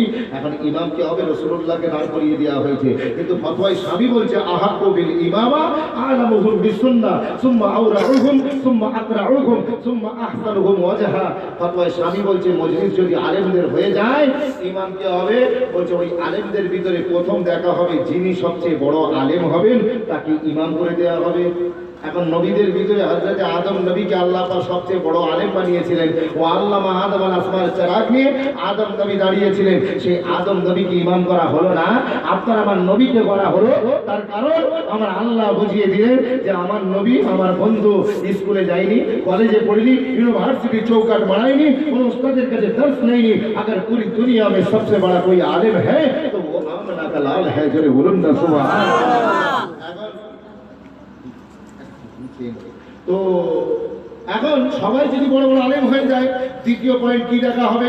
দ্বিতীয় নম্বর পয়েন্ট বলছে, দ্বিতীয় নম্বর দেখা হবে ওই আলেমদের ভিতরে কে বেশি ইবাদত বান্দিগি করে তাকে এখন ইমাম করে দেওয়া হবে। নবীরা 1000 বছর ইবাদত করার সুযোগ পেয়েছিলেন, কিন্তু আপনার আমার নবী মাত্র অনলি 63 ইয়ার্স ওল্ড, 63 বছরের জিন্দেগি নিয়ে যখন ইবাদত করতেন, হাত্তা তাতাবাররামা কাদামা রাসূলুল্লাহ দুটো কদম ফুলে যেত। সহিহ বুখারীতে এসেছে আম্মাজান আয়েশা ঘর থেকে বের হয়ে ছুটে এসে বলতেন, হুজুর আল্লাহ পাক তো আপনাকে বেগুনাহ করেছে, মাসুম করেছে, আপনি এত কষ্ট করে ইবাদত কেন করছেন?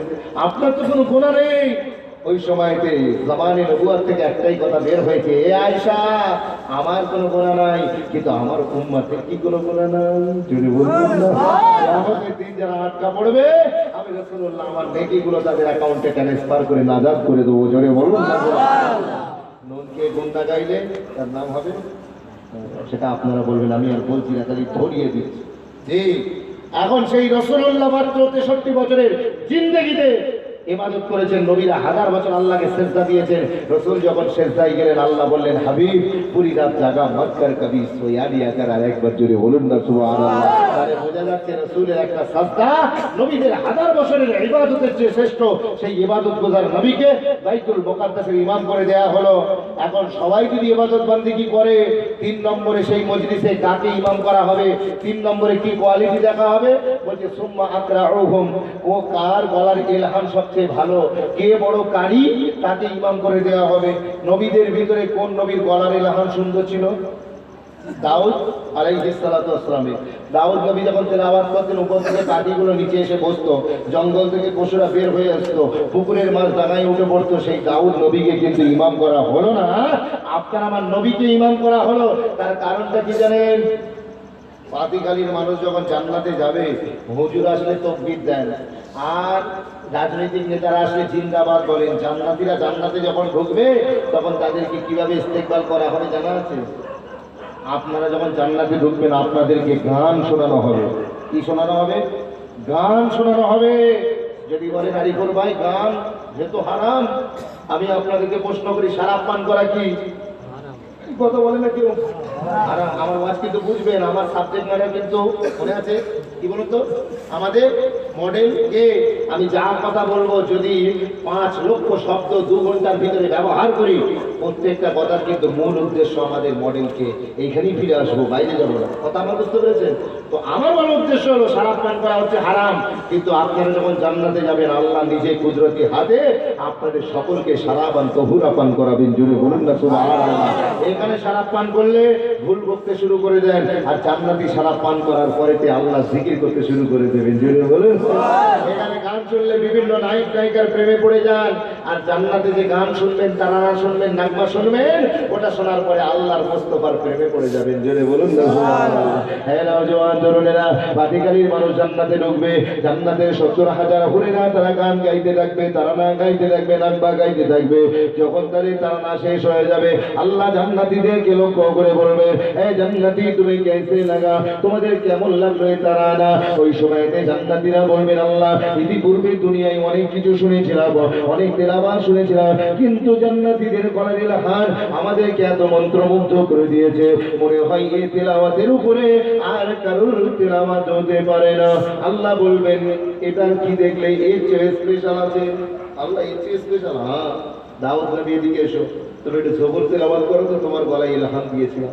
দাউদ নবী তেলাওয়াত করবেন, আল্লাহ বলবেন, স্টপ, তোমাদের কেমন লাগলো গো? আল্লাহ আগে যা হুরেদের তেলাওয়াত শুনেছিলাম, এখন তার থেকে এটা মনে হচ্ছে সব থেকে উপরে, এর উপরে আর কিছু হতে পারে না। হুরেদের তেলাওয়াত দাউদ নবীর গলার ইলহামের কাছে কিছুই নাই। আমার আল্লাহ বলবেন, এর চেয়েও স্পেশাল আমি আল্লাহ তোমাদের জন্য রেখে দিয়েছি। জোরে বলুন। ওই সময়তে সুরুরে কওনাইন সুলতানুল আরাইন নবিয়ুল হারামাইন ইমামুল কিবলাতাইন সাহেবে কাবা কাউসাইন মাহবুবে রাব্বিল মাশরিকাইন মাতলুবে রাব্বিল মাগরিবাইন ওয়াসিলাতানা ফি দারাইন আপনার আমার নবীকে ডাকা হবে ডেকে আল্লাহ বলবেন হাবিব আমি আপনার গলায় যে জাদু দিয়েছিলাম যে ইলহাম দিয়েছিলাম আবু জেহেল আর আবু লাহাব দিনের বেলা আপনার তেলাওয়াতের বিরোধিতা করতো রাতের বেলা আপনি কাবা শরীফে বসে যখন আপনি তেলাওয়াত করতেন ওই সময়তে আবু জেহেল আর আবু লাহাব কেউ বিছানায় পিঠ দিতে পারতো না আপনার তেলাওয়াত শোনার জন্য পাগলের মতো পতঙ্গের মতো ছুটে এসে কাবার দেওয়ালে কান লাগিয়ে আপনার তেলাওয়াতটা শুনতো সেই মধুমাখা গলাতে একটুখানি কোরআন শরীফটা তেলাওয়াত করে শুনিয়ে দেন নওজোয়ান তরুণেরা ওই সময়তে আপনার আমার নবী কোরআনের কালবালা কই সূরা ইয়াসিন তেলাওয়াত করতে থাকবেন আল্লাহ নবী তেলাওয়াতের কথা আপনাদেরকে কি কথা বলবো কি কথা শোনাবো রাসূল যখন তেলাওয়াত করবে জান্নাতের কোনো গাছের পাতা নড়বে না জান্নাতের কোনো নদী নহর বইবে না জান্নাতের কোনো হুরকালমান কাজ করতে পারবে না আল্লাহ বলবেন হাবিবি স্টপ দাঁড়িয়ে যান এই জান্নাতীরা তুমি कैसे লাগা জান্নাতীরা বলবে আল্লাহ জান্নাত চাই না হুরকালমান চাই না জান্নাতের চামান চাই না কালিয়া চাই না জান্নাতের লাল আসবাব চাই না জান্নাতের গুলজার চাই না আল্লাহ আপনি যতদিন জান্নাতে রাখবেন আপনি পাঠ পেতে প্রতিদিন আপনার হাবিবের নূরের জবানে তেলাওয়াত শোনাতে থাকবে আরো জোরে বলো সুবহানাল্লাহ সবচেয়ে বড় কারিকে আমার নবী সেই রাসূলকে বাইতুল মুকাদ্দাসের ইমাম করে দেওয়া হলো পয়েন্ট মনে আছে তো এখন last point this is the very important point for you খুব গুরুত্বপূর্ণ কথা সবাই যদি কারি হয়ে যায় প্রথমে কি দেখা হবে কে বড় আলেম মজলিসে আলেমদের মজলিস হলে ইমাম নির্বাচনের ক্ষেত্রে প্রথম দেখা হবে কে বড় আলেম সেই বড় আলেমকে ইমাম করা হবে সবাই যদি বড় বড় আলেম হয় দ্বিতীয় নম্বর দেখা হবে আলেমদের ভিতরে কে বেশি ইবাদত করে যে করে তাকে করা হবে আর সবাই দেখা যাচ্ছে ইবাদত করে রাত থেকে আল্লাহর ইবাদত বান্দি করে 3 নম্বর দেখা হবে কার গলার ইলহাম ভালো এখন 3 নম্বরে দেখা যাচ্ছে সবার গলার ইলহাম ভালো লাস্ট পয়েন্ট যেটা দেখা হবে এটা কেবলমাত্র একজনের মধ্যে পাওয়া যাবে সবার ভিতরে পাওয়া যাবে না যেটা কি বলছে সুম্মা আহসানুহুম ওয়াজহা যাকে ওই মজলিসের ভিতরে সবচেয়ে দেখতে সুন্দর হবে ভেরি বিউটিফুল হবে ভেরি হ্যান্ডসাম হবে তাকে ইমাম করে দেওয়া হবে নবীদের ভিতরে কোন নবীকে দেখতে সবচেয়ে সুন্দর ছিল এটা ক্যাসেট শোনাবাজ বলো এটা ক্যাসেট শোনাবাজ হাকিকা দোয়া জারিফুর রহমানের কাছ থেকে শুনে যান কিতাব পড়াশোনা করে ওয়াজ করি এই গল্প গুজব ক্যাসেট শোনাবাজ আমাদের কাছে পাবেন না यूसुफ नबी के देखे मिस्र में हाथेर आंगुल केटेছিল हुस्ने यूसुफ पे कटी मिस्र में अंगुष्ठ जना हुस्ने यूसुफ पे कटी मिस्र में अंगुष्ठ जना सर कटाते हैं तेरे नाम पे मर्दाने अरब जने बोलুন না সুবহানাল্লাহ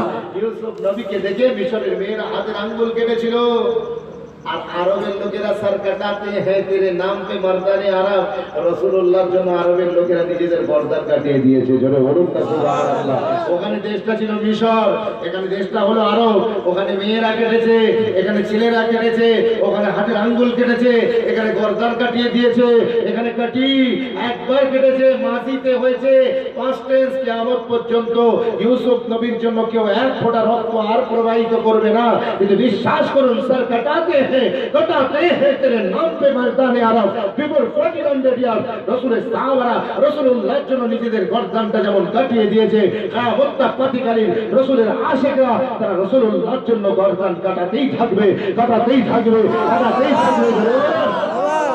আজকে রাসূলুল্লাহর রূপ আর সৌন্দর্য কেমন মিশরের মেয়েরা ইউসুফ নবীকে দেখে হাতের আঙ্গুল কেটেছে তারপরে ঈমান আনেনি এখানে রাসূলুল্লাহকে প্রথমে দেখে ঈমান এনেছে তারপরে গর্দানকে ঝুঁকিয়ে দিয়েছে জোরে বলবেন না সুবহানাল্লাহ রাসূল মদিনার পার্লামেন্টে ওয়াজ করতে করতে বললেন রাসূল বললেন যে হে সাহাবারা তোমরা জানো বাচ্চা যখন দুনিয়ায় জন্মায় তখন কাঁদে কেন জানো সাহাবারা বললেন হুজুর আমরা জানি না আপনি বলেন রাসূলুল্লাহ বললেন বাচ্চা যখন দুনিয়ায় জন্মায় তখন তার সাথে একটা শয়তানও দুনিয়ায় আগমন করে এই শয়তান এসে বাচ্চাটাকে গোজা মারতে থাকে ডিস্টার্ব করতে থাকে যার কারণে শয়তান গোজা মারার কারণে বাচ্চা কেঁদে ওঠে হুজুর একটা প্রশ্ন করবো বিয়াদবি নেবেন না জি না বলো তোমরা কি প্রশ্ন করতে যাও হুজুর বাচ্চা যখন জন্মায় তার সাথে একটা শয়তান আসে আপনি যখন দুনিয়ায় তাশরীফ এনেছিলেন তো আপনার সাথেও কি একটা শয়তান এসেছিল রাসূলুল্লাহ বললেন নাম, হ্যাঁ আমার সাথে একটা শয়তান এসেছিল, তবে ফালাম্মা রাআনি আসলামা, আমি রাসূলুল্লাহকে যখনই সে দেখলো আমার নূরের চেহারা মোবারক দেখার সাথে সাথে ও শয়তান ঈমানের কালমা পড়ে মুসলমান হয়ে গেল। সুবহানাল্লাহ। আপনি ইউসুফ নবী হাতে আঙ্গুল কাটার ঘটনা ওয়াকিয়া শোনাচ্ছেন সাহেব, এখানে শয়তান রাসূলুল্লাহর হুসন জামাল দেখে রাসূলুল্লাহর প্রতি ঈমানের কালমা পড়ে রাসূলের সাহাবা হয়ে গিয়েছেন। জোরে বলেন সুবহানাল্লাহ। তাহলে বোঝা যাচ্ছে আমার নবী সবচেয়ে বড় আলেম, আমার নবীকে নবী হলেন সবচেয়ে বেশি ইবাদতগুজার, আমার নবীর গলার ইলহাম সবচেয়ে ভালো, আর রাসূলুল্লাহকে দেখতে সারা পৃথিবীকে যত মা দুনিয়ায় সন্তান জন্ম দিয়েছেন তাদের চেয়ে শ্রেষ্ঠ। কিয়ামত তার যতজন জন্ম দেবেন তাদের মধ্যেও রাসূলুল্লাহ সবার চেয়ে দেখতে সুন্দর। জোরে বলুন সুবহানাল্লাহ। এবার আসুন please come to my lecture point. যে কথাটা বোঝানোর জন্য আপনাকে এতগুলো কথা বললাম, রাসূলুল্লাহ হয়ে গেলেন ইমাম, রাসূল দাঁড়িয়ে গেলেন কোথায়? ইমামতির কাতারে। আল্লাহু আকবার। 1 লক্ষের উপর নবী রাসূলুল্লাহ পিছনে দাঁড়িয়ে আছেন, আদম से लेकर ঈসা तक রাসূলুল্লাহ ইমামতি করছেন। আলহামদুলিল্লাহি রাব্বিল আলামিন আর রহমানির রহিম মালিক ইয়াউমিদ্দিন ইয়্যাকা না'বুদু ওয়া ইয়্যাকা নাস্তাঈন ইহদিনাস সিরাতাল মুস্তাকিম সিরাতাল লাযীনা আন'আমতা আলাইহিম গায়রিল মাগদূবি আলাইহিম ওয়ালাদ-দাল্লিন। আল্লাহর নবী দুরাকাত নামাজ পড়ালেন আর 1 লক্ষের উপর নবী রাসূলুল্লাহ পিছনে ইক্তিদা করে রাসূলুল্লাহকে ইমাম তথা নিজেদের মডেল বলে মেনে নিলেন।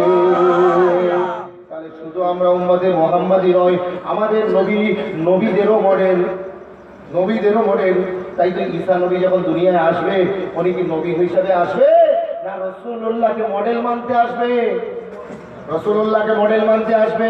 উনি যদি এসে বলে আমি ছিলাম নবী, আমি এখানে নবীগিরি করব, নবুয়ত ফলাবো, আমার উপরে নাযিল হয়েছে ইনজিল, কোরআন আর চলবে না, ইনজিল চালু হবে, আল্লাহ সঙ্গে সঙ্গে তার নামটা কেটে দিয়ে জাহান্নামীদের খাতায় তার নামটা লিখবেন। আল্লাহ পাক নবুয়ত কেড়ে নেবেন, আসমানি কিতাব সব কিছু কেড়ে নেবেন। তাহলে বোঝা যাচ্ছে নবীরাও রাসূলুল্লাহকে মডেল মানতে বাধ্য।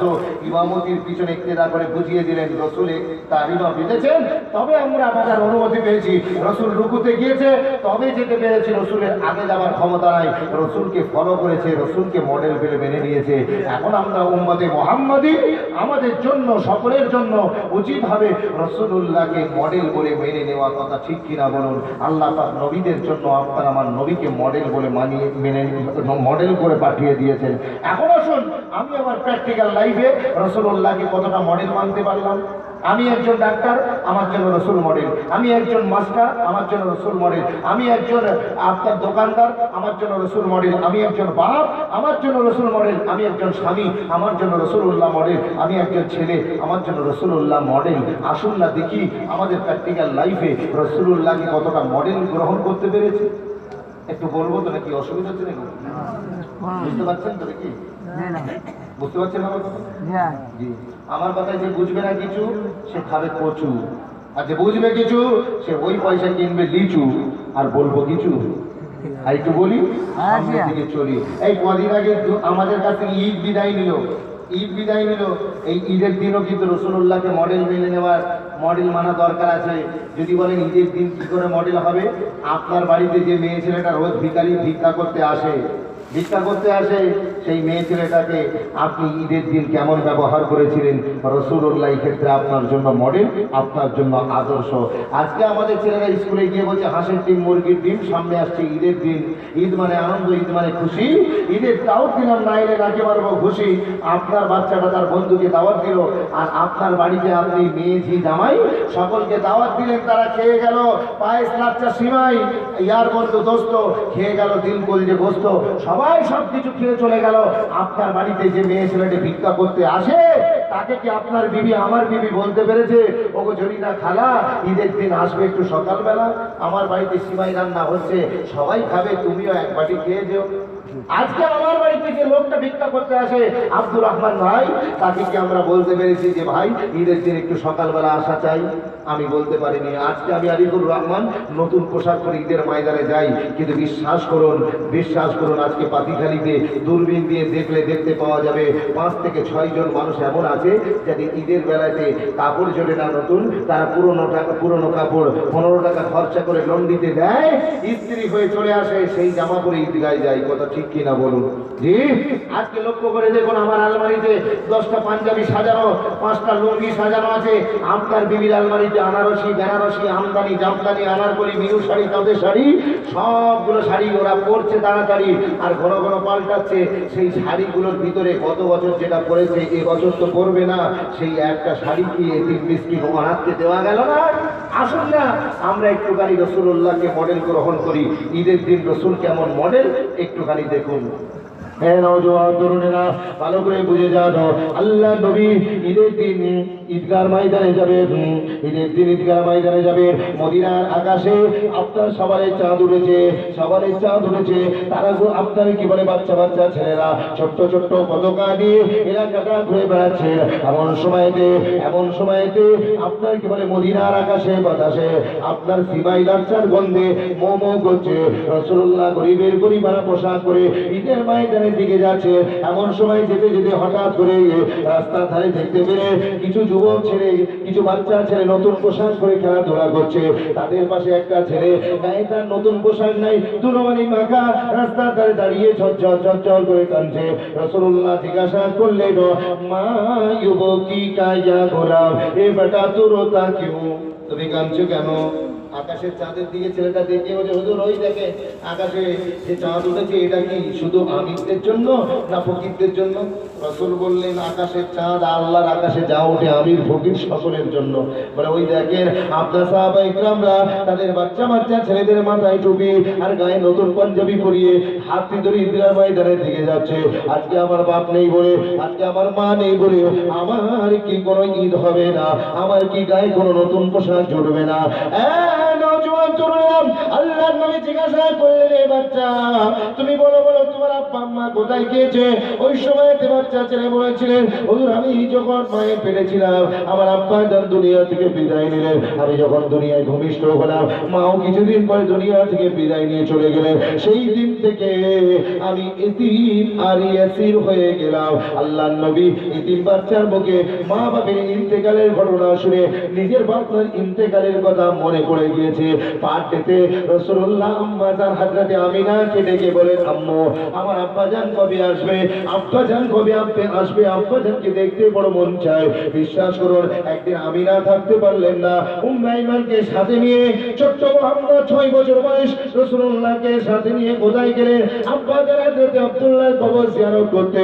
যখন কাছাকাছি পৌঁছে গেলেন দূর থেকে ইশারা করে বলে দিলেন, উনজুর ইলা কবরে আবিকা ইয়া ইবনে মুহাম্মদ, এ বেটা মুহাম্মদ ওই দেখ, ওই যে চতুর্দিকে পাথরের নিশানি করে দেওয়া আছে ওটা তোর আব্বা জান হযরতে আব্দুল্লাহর কবর। যা কি আব্বা জানের কবরে গিয়ে একটু সালাম দিয়ে আয়। রাসূলুল্লাহ ইতিপূর্বে জানতেন না যে তার আব্বা জান দুনিয়া থেকে বিদায় নিয়ে চলে গিয়েছে। যেই না বলেছেন দুনিয়া থেকে বিদায় নিয়েছে, সঙ্গে সঙ্গে মনে হলো উহুদ পাহাড়টা যেন রাসূলুল্লাহ সিনার উপরে চাপিয়ে দেওয়া হলো। ওই 6 বছরের শিশু মুহাম্মদ ছুটে চলে গেলেন কোথায় জানেন? আব্বা জানের কবরের ধারে গিয়ে চিৎকার করে সালাম দিয়েছে, আসসালামু আলাইকা ইয়া আবি, আসসালামু আলাইকা ইয়া আবি, ফিদাতুকা ইয়া আবি।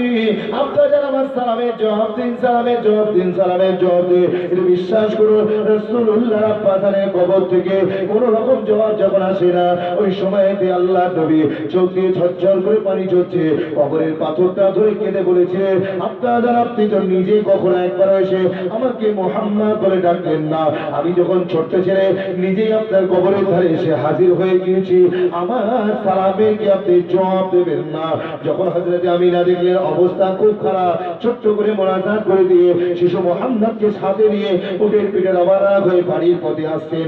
আবওয়া নামক জায়গায় হযরতে আমিনার বিমার হলো। সঙ্গে সঙ্গে উম্মে আইমানকে ডেকে বললেন, এ উম্মে এবার মনে হচ্ছে আমি আর বেশিক্ষণ থাকবো না, তোর কাছে আবারও দিয়ে গেলাম এ মোহাম্মদকে দাদুজান হযরত আব্দুল মুত্তালিবের কাছে পৌঁছে দিবি, তবে মনে রেখে দে একে একটু দেখভাল করিস, একে দেখভাল করলে আল্লাহ তোর কিসমতকে চমকে দেবে। জোরে বল সুবহানাল্লাহ। সঙ্গে সঙ্গে ওই 6 বছরের শিশু মোহাম্মদকে বুকের সঙ্গে লাগালেন, লাগিয়ে বলেছিলেন এ বেটা মোহাম্মদ, হার नई चीज एक दिन पुराना होनी है, हार बाका एक दिन फना होनी है, मगर मेरा जिक्र क़यामत तक बाकी रह जाएगा, क्योंकि मैं तेरे जैसा साफ सुथरा बेटा छोड़ के जा रही हूँ। एक बार जुड़े बोला जाबे ना सुबहानाल्लाह। রাসূলুল্লাহকে সিনার সঙ্গে লাগালেন, লাগিয়ে আম্মাজানের চোখটা বন্ধ হয়ে গেল। ওই সময়তে আপনার আমার নবী আম্মাজানের গলাটা জড়িয়ে ধরে যে কান্না কেঁদেছিলেন, বিশ্বাস করুন সাত আকাশের নিচে সাত জমিনের উপরে কোনো মায়ের লাল ওই রকম মায়ের জন্য কাঁদতে পারবে না। এদিকে তিন বাচ্চার মুখে যখন নিজের বাপ তার ইন্তেকালের কথা শুনেছে, রাসূলের আব্বাজানের কথা মনে পড়ে গিয়েছে। বাচ্চা ছেলেকে কোলে তুলে নিয়ে আল্লাহ নবী একটাই প্রশ্ন করলেন, এ বেটা তু বাতা মান আনা নাই কুল লাগতা হো, আমি কে বল। বাচ্চা ছেলে বলছে, হুজুর আপনি তো আল্লাহর নবী, আপনি শেষ জামানার নবী, আখেরি জামানার নবী, আপনি হলেন আল্লাহর রাসূল। আল্লাহর নবী বললেন, না না না, আমার পরিচয় কমপ্লিট হলো না। मैं हूँ खुदा का प्यारा और गरीब उम्मतों का सहारा। একবার জোরে বলুন সুবহানাল্লাহ। নওজোয়ান তরুণেরা আল্লাহর নবীর কাছে গেলেন না, শত শত সাহাবায়ে کرام ঈদগাহ ময়দানে ইন্তজার করছে। রাসূলুল্লাহ বাড়ি ফিরে এলেন, এসে আয়েশাকে বললেন গোসল করাও। হযরত ফাতেমাকে বললেন হাসান আর হোসেনকে যে পোশাক পরিয়েছো সেই পোশাকটা পরিয়ে দাও। এখন একটু আগে এটা ছিল এতিম বাচ্চা, এখন দেখতে পাওয়া যাচ্ছে এতিম বাচ্চাটা রাজপুত্রের মতো বড় হচ্ছে, নতুন পোশাক পরে সুন্দর সাজে সজ্জিত হয়েছে। ঈদে যাবার আগে আতর মাখা কোনো সুন্নাত, বাড়িতে আতর খোঁজ করা হলো, বাড়িতে কোনো আতর খুঁজে পাওয়া গেল না। ওই সময় রাসূলুল্লাহর পেশানি মোবারকে কিছু পাসিনা জমেছিল, পাসিনা, ওই পাসিনাটা নিয়ে আল্লাহর নবী যখন ওই বাচ্চা ছেলে শরীরে লাগিয়ে দিলেন, যখন মদিনার ঈদগাহ ময়দানে গেলেন, সাহাবায়ে কিরামদের নামি দামি ব্র্যান্ডেড আতরকে টেক্কা মেরে রাসূলুল্লাহর পাসিনাটাই জিতে গেল। একবার জোরে বলুন সুবহানাল্লাহ। নওজোয়ান তরুণেরা, তাই রাসূল যখন দুনিয়া এসেছেন তখন এতিম খুশি করেছে, এ বিধবা খুশি করেছে, চাঁদ আসমান গ্রহ তারা নক্ষত্র সকলে খুশি করেছে। आसमान से पूछा गया ये आसमान तो क्यों खुशी मना रहे, आसमान ने कहने लगा आज मेरा मोहम्मद मिल गया। जमीन ने कहने लगा कि मैं आज मेरा अहमद मिल गया। यतीमों ने कहा मुझे सहारा मिल गया, ब्याओं ने कहा मुझे आसरा मिल गया, भटकने वालों ने कहा मुझे हिदायत का सितारा मिल गया, खाना बदोश ने कहा मुझे मकाम मिल गया, नमाज बोली मुझे तकद्दुस मिल गया, अत्ताहिय्यतु ने कहा मुझे अस्सलामु अलैका अय्युहन नबी मिल गया, आशिकों ने कहा मुझे माशूक मिल गया, मुहिब्बों ने कहा मुझे महबूब मिल गया, हाफिजों ने कहा मुझे कुरान मिल गया, आदिलों ने कहा मुझे उजाला मिल गया, और कुल नबियों ने कहा मोहम्मद मिला तो हमें इमाम मिल गया। ঈদের দিন রাসূল হলেন আপনার জন্য বলেন, এই আমি নতুন পোশাক পরে ঈদগাহে যাচ্ছি, রাসূলুল্লাহ ঈদের গায়ে পোশাক পরিয়ে দিয়ে তারপরে ঈদগাহ ময়দানে গিয়েছেন। কথা ঠিক কিনা বলুন? আজকে আমাদের এলাকায় কিছু লোকের, বড় লোকের পয়সা হয়ে গেছে, এরা এতিম মিসকিনকে দিচ্ছে বটে, কিন্তু যে পদ্ধতিতে দিচ্ছে সেই পদ্ধতিতে দিলে একটা দান করার সওয়াব হবে না। এরা ঘোষণা দিয়ে দিচ্ছে আগামীকাল সকালবেলা আমার বাড়িতে যাকাত দেওয়া হবে, যাকাতে শাড়ি দেওয়া হবে, তোমরা সব চলে এসো। মসজিদে ঘোষণা দেওয়া হলো, উনি বড় লোক বাড়ির ভিতরে ঘুমাচ্ছে, সকাল 10টার সময় ঘুম থেকে উঠে একবারে দেখছে লাইনের পর লাইন দাঁড়িয়ে আছে, মেয়ে ছেলে, আপনার কি বলে আইবুড়ো মেয়ে ছেলে, বিধবা মেয়ে ছেলে সব লাইনে দাঁড়িয়ে আছে। আমি যিনি এইভাবে যাকাতের শাড়ি দিচ্ছেন তাকে অনুরোধ করবো, আপনাকে পয়সা দিতে হবে না, আপনাকে শাড়ি দিতে হবে না, দেবার আগে আপনি খালি বেরিয়ে একবার লাইনটা দেখবেন আর মনে মনে করবেন যে এই লাইনে যদি আমার মা দাঁড়িয়ে থাকতো, যদি আমার বোনটা দাঁড়িয়ে থাকতো, তাহলে আমার কেমন লাগতো। আপনি তো দেবেন সাহেব 100 টাকা শাড়ি, তার জন্য আপনি আমার মুসলিম মা বোনের ইজ্জতটাকে বেইজ্জতি করছেন। কুরুলি থেকে, তালদি থেকে মেয়েরা টোটো করে, অটো করে, ওদিকে আপনার কি বলে এদিকে রামধারী থেকে আমার মায়েরা বোনেরা দিনের বেলা একটা ছোলা ব্যাগ নিয়ে টোটো করে, অটো করে ঝুলতে ঝুলতে এসে আপনার 100 টাকা শাড়ি নিয়ে আসবে। এই মুসলিম মায়ের ইজ্জত এত কম নাকি? এত কম দাম? আপনি বড় লোক হয়েছেন, আল্লাহ আপনার জিম্মাদারি দিয়েছেন, আপনি নামের লিস্ট করুন, বেশি দূর যেতে হবে না। দক্ষিণ পাতিখালিতে যারা আছে, যে কটা বিধবা মেয়ে ছেলে আছে যাদের স্বামী নাই, স্বামী থাকলেও আপনার কি বলে কোনো কাজ কাম করতে পারে না, তাদের নামটা লিস্ট করে নিয়ে আপনি কি করুন, তাদের নামটা লিস্ট করে নিয়ে বাড়িতে পৌঁছে দেন। যদি আপনি একটা মুসলিম মা বলে ইজ্জত বাঁচিয়ে দিতে পারেন, বিশ্বাস করুন আল্লাহ পাক আপনাকে দুবেলা দুমুঠো খাওয়ানোর জন্য কোনোদিন কারো কাছে হাত পাতাবেন না। একবার জোরে বলা যাবে না সুবহানাল্লাহ। আজকে কিছু বড় লোকের অহংকার হয়ে গেছে, গর্ব হয়ে গেছে। মনে রাখবেন, সাপ যতদিন বেঁচে থাকে ততদিন পিঁপড়ে গুলোকে ধরে ধরে খায়, আর যেদিন সাপ মরে যায় সেদিন পিঁপড়েরা সাপকে খোরাক বানিয়ে নেয়। কথা ঠিক কিনা? অবস্থার পরিবর্তন আছে না নাই? জি, একটা গাছের ছোট্ট কাঠি থেকে একটা দেশলাইয়ের কাঠি তৈরি হয়, আর ওই একটা কাঠি দিয়ে হাজার হাজার গাছকে জ্বালানো যায়। তাহলে আপনি মনে করছেন আমি শক্তিশালী, আজ আমার পাওয়ার আছে, আমি যা ইচ্ছা তাই করব, হতে পারে না। আল্লাহ দিয়ে ধন দেখে মন কেড়ে নিতে কতক্ষণ। তবে আমাদের এলাকায় মাদ্রাসা চাঁদা চাইতে এলে, জলসা চাঁদা চাইতে এলে, এতিম মিসকিন অনাথ আমাদের বাড়িতে এলে আমাদের গা গরম হয়ে যায়। অনেকে ছোট বড় কথা বলে তাদেরকে বিদায় দেয়, কিন্তু হাতে ধরে বলে যায় নীতা আম্বানি, তার স্বামীর নাম মুকেশ আম্বানি, ফ্রিতে কথা বলার সুযোগ দিয়েছে। এটা আপনারা দেখেননি? বিনা পয়সায় মিষ্টি কথা বলে বিদায় দেয়। মিষ্টি কথা বলতে কোনো পয়সা লাগবে না, যে ভাই আমার দেবার মতো ক্ষমতা নাই, আমি তোমাকে দিতে পারবো না, তুমি চলে যাও, আগামী বছর সকাল সকাল আসবে, আমি তোমাকে অবশ্যই দেব। এইটুকানি কথা বলতে আপনার কোনো পয়সা লাগবে না। কিন্তু আপনি তাকে গরম মারছেন, বেরিয়ে যায় ঘর থেকে, আমার ঘর থেকে বেরিয়ে যা, বেরিয়ে যাও, তুমি খেতে খেতে পারো না, কি করো, তোমার বাড়িতে কি আছে, তুমি সত্যিকারে পাওয়ার যোগ্য কিনা, নানা রকম ভাবে জেরা করছেন।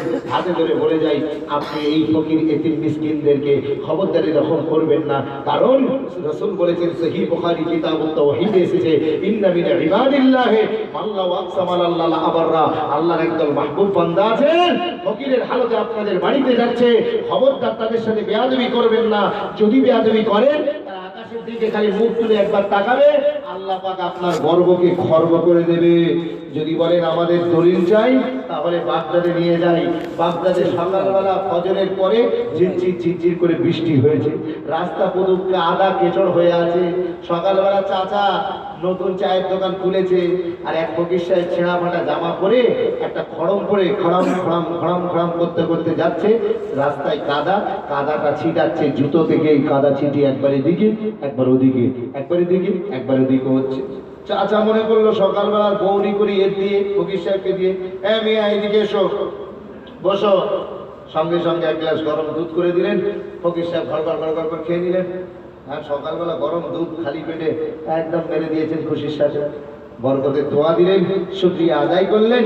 এবার পা পা করতে করতে সামনের দিকে এগিয়ে যাচ্ছেন। বেশ কিছু দূর যাবার পরে দেখতে পাচ্ছেন বাগদাদের সমুদ্রের ধারে বসে একটা যুবক ছেলে, একটা যুবতী মেয়ে ছেলে, একটা গার্লফ্রেন্ড, একটা বয়ফ্রেন্ড বসে বসে খোঁজ গল্প করছে। কি করছে? খোঁজ গল্প করছে। এমন সময়তে এ ফকির সাহেব যাচ্ছে, জুতোর কাদাটা একবার এদিকে একবার ওদিকে, একবার এদিকে একবার ওদিকে যখন ছিটাচ্ছে না, সঙ্গে সঙ্গে একটা কাদার টুকরো ছিটিয়ে ওই মেয়ে ছেলেটার মূল্যবান পোশাকে পড়েছে। আর যেই না পড়েছে, মেয়ে ছেলে খালি যুবক ছেলেটার দিকে একবার এরকম করে আর চোখে তাকিয়েছে। মেয়ে ছেলে হচ্ছে অক্সিজেনের সিলিন্ডার, নিজে জ্বলে না কিন্তু অন্যকে জ্বলতে সাহায্য করে। কথা ঠিক কিনা বলেন? এরা হলো অক্সিজেন বেগম। রাতের বেলা শুয়ে আপনার কানে এমন অক্সিজেন দেবে, সকালবেলা দেখবেন আপনার 440 ভোল্টেজ হয়ে গিয়েছে। আমি বাংলা মানুষ, বাঙালি ছেলে, কিছুই বুঝি না, ইংরাজি বুঝি না। বাসে উঠেছি, বাসে উঠে দেখি লেখা আছে লেডিস, পুরো বাসটা একটা, শুধু ওই সিটটা ফাঁকা দিয়ে দিয়েছি, সঙ্গে সঙ্গে ঢাকা। যেই বসেছি সঙ্গে সঙ্গে ও আপনার কি বলে কিছুক্ষণ পরে দেখছি একটা সেকেন্ড ম্যানেজার উঠেছে, কাঁধে তার ভ্যানিটি ব্যাগ, তোরা আমার দিকে চেয়ে চেয়ে দেখ।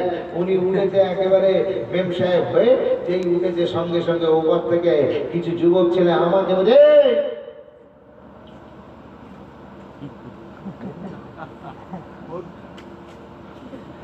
মেয়ে ছেলে কিচ্ছু বলে না, মেয়ে ছেলে কিচ্ছু বলে না, নিজে জলে না অন্যকে জ্বলতে সাহায্য করে। এখানে যে যুবক ছেলেটার দিকে নাম তাকিয়েছে, যুবক ছেলে গরম হয়ে গেছে। ওই জন্য দেখবেন মেয়ে ছেলের চাকরি সব জায়গায় হয়, মাস্টারি করছে মেয়ে ছেলে, আপনার ব্যাংকের ম্যানেজার মেয়ে ছেলে, টোটো চালাচ্ছে, অটো চালাচ্ছে মেয়ে ছেলে, 4 চাকা চালাচ্ছে মেয়ে ছেলে, দোকানদারি করছে মেয়ে ছেলে। কিন্তু এক জায়গায় মেয়ে ছেলের চাকরি হয় না, আমি গ্যারান্টি লিখে দিলাম, নোট করে নেন। মেয়ে ছেলে সব জায়গায় চাকরি হয়, এক জায়গায় হয় না, সেটা হলো ফায়ার সার্ভিস, দমকল বাহিনী। কারণ মেয়ে ছেলে আগুন ধরাতে জানে, নেভাতে জানে না। কথা ঠিক কি না? এই দিনটার লোক কি ঘুমাচ্ছে নাকি? আপনাকে এই সময় চিনতে হয়, ব্রেন বুদ্ধি মগজকে খেলাতে হবে। এই গভীর রাত্রে একটু নাড়াচাড়া দিচ্ছি, অসুবিধা হচ্ছে নাকি? এই বলেছে, সঙ্গে সঙ্গে যুবক ছেলে গরম হয়ে গিয়েছে, ছুটে এসে ফকির সাহেবের বুকের কাদা ধরেছে। এই মিয়া, তুমি ফকির হয়ে ঘুরছো, তোমার হুঁশতাল নেই? তুমি কাদাটা ছিটিয়ে আমার বান্ধবীর এত মূল্যবান পোশাক নষ্ট করে দিলে। মেরেছে এক থাপ্পড় ফকির সাহেব। যেই মেরেছে ফকির সাহেব কিচ্ছু বললেন না, খালি মুচকে এসে আকাশের দিকে মুখ তুলে বলছে, ইয়া আল্লাহ তেরি শান্ত বড়া আজীব হ্যায়, কবি তো দুধ পিলাতা হ্যায়, কবি থাপ্পড় খিলাতা হ্যায়। জোরে বলুন না সুবহানাল্লাহ। একটু আগে তুমি চাচার হোটেলে দুধ খাওয়ালে, আর এখন এর হাতে চল খাওয়ালে। কখন যে তুমি কি করো কিছুই বোঝা যায় না। এই এতটুকু কথা বলে ফকির সাহেব সামনের দিকে চলে যাচ্ছে। বাগদাদের বাজার পার হয়নি, হঠাৎ করে সমস্ত লোক চিৎকার চেঁচামেচি করতে করতে ছুটে এসে ফকির সাহেবকে ঘিরে ধরেছে। বলে কি ব্যাপার? বলে একটু আগে তুমি আকাশের দিকে মুখ তুলে বদদোয়া কেন করলে? বলে তার মানে? বলে তুমি আকাশের দিকে মুখ তুলে যেই বদদোয়া করেছো, ওই সমুদ্রের পাশে বসে যে মেয়ে ছেলেটি হাওয়া খাচ্ছিল, ওই মেয়েটি সমুদ্রের দিকে উঠতে গিয়েছে, সিঁড়ি দিয়ে ডিগবাজি খেয়ে নিচে পড়ে একেবারে স্পট ডেথ হয়ে মারা গিয়েছে। তুমি বদদোয়া কেন করলে তোমাকে বলতে হবে। ফকির সাহেব বলছে, দেখেন আমি ফকির মানুষ, আমি লোকের জন্য দোয়া করি, আমি বদদোয়া করতে পারি না। বলে না তুমি বদদোয়া করেছো। বলছেন না ভাই আমি বদদোয়া করি। যখন বারবার জিদ করছে না, ফকির সাহেব একটাই কথা বললেন, খোদা কি ইজ্জত কি কসম, আমি বদদোয়া করিনি। তবে আসল মে ইয়ার ইয়ারু মে লড়াই হয়, আসলে এটা বন্ধু বন্ধুর লড়াই চলছে। জোরে বলুন না সুবহানাল্লাহ।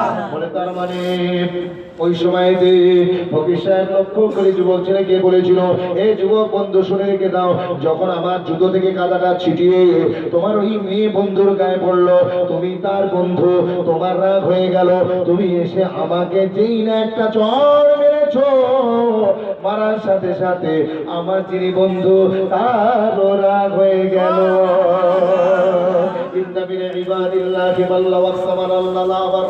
এই ফকিরদের সঙ্গে বেয়াদবি করবেন না। দিতে পারেন দেবেন না, মিষ্টি কথায় বিদায় দেবেন, খবরদার বেয়াদবি করতে যাবেন না। এখন রাসূলুল্লাহ আপনার জন্য মডেল, আসুন না রাসূলকে একটু মডেল ধরুন। এখন আপনার জন্য রাসূলুল্লাহ মডেল, যিনি বাপ হয়েছেন তার জন্য রাসূল মডেল। আপনাদের দোয়ায় মাশাআল্লাহ সারা বছর পশ্চিম বাংলায় ঘুরে বেড়াই, গাড়ির পিছনে বিভিন্ন জিনিস লেখা থাকে। কোন গাড়ির পিছনে লেখা আছে দেখবি আর চলবি, লুচির মতো ফুলবি। কেউ লিখে রেখেছে জানলে ওয়ালা কা মুখ আলা। আর সেদিন দেখলাম গাড়ির পিছনে লেখা আছে, একটা গাড়ির পিছনে সালাম বেওয়াফা। দেখে আমি মুচকি মুচকি হাসছি, বলি দেখো ইনি এমন একজনকে ভালোবেসেছে, উনিকে ল্যাং মেরে পালিয়ে গিয়েছে।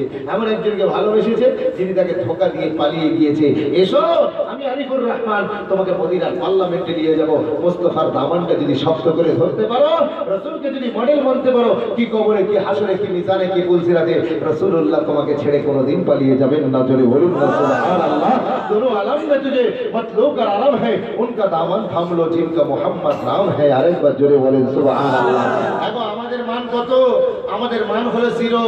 আমাদের কোনো দাম আছে নাকি? কোনো দাম নেই। কিন্তু রাসূলের মান ফর एग्जांपल 1, মনে করুন রাসূলের মান হলো 1। রাসূলের মান কত আল্লাহ ছাড়া কেউ জানে না। আমি আপনাদের বোঝানোর জন্য বললাম রাসূলের মান হলো 1।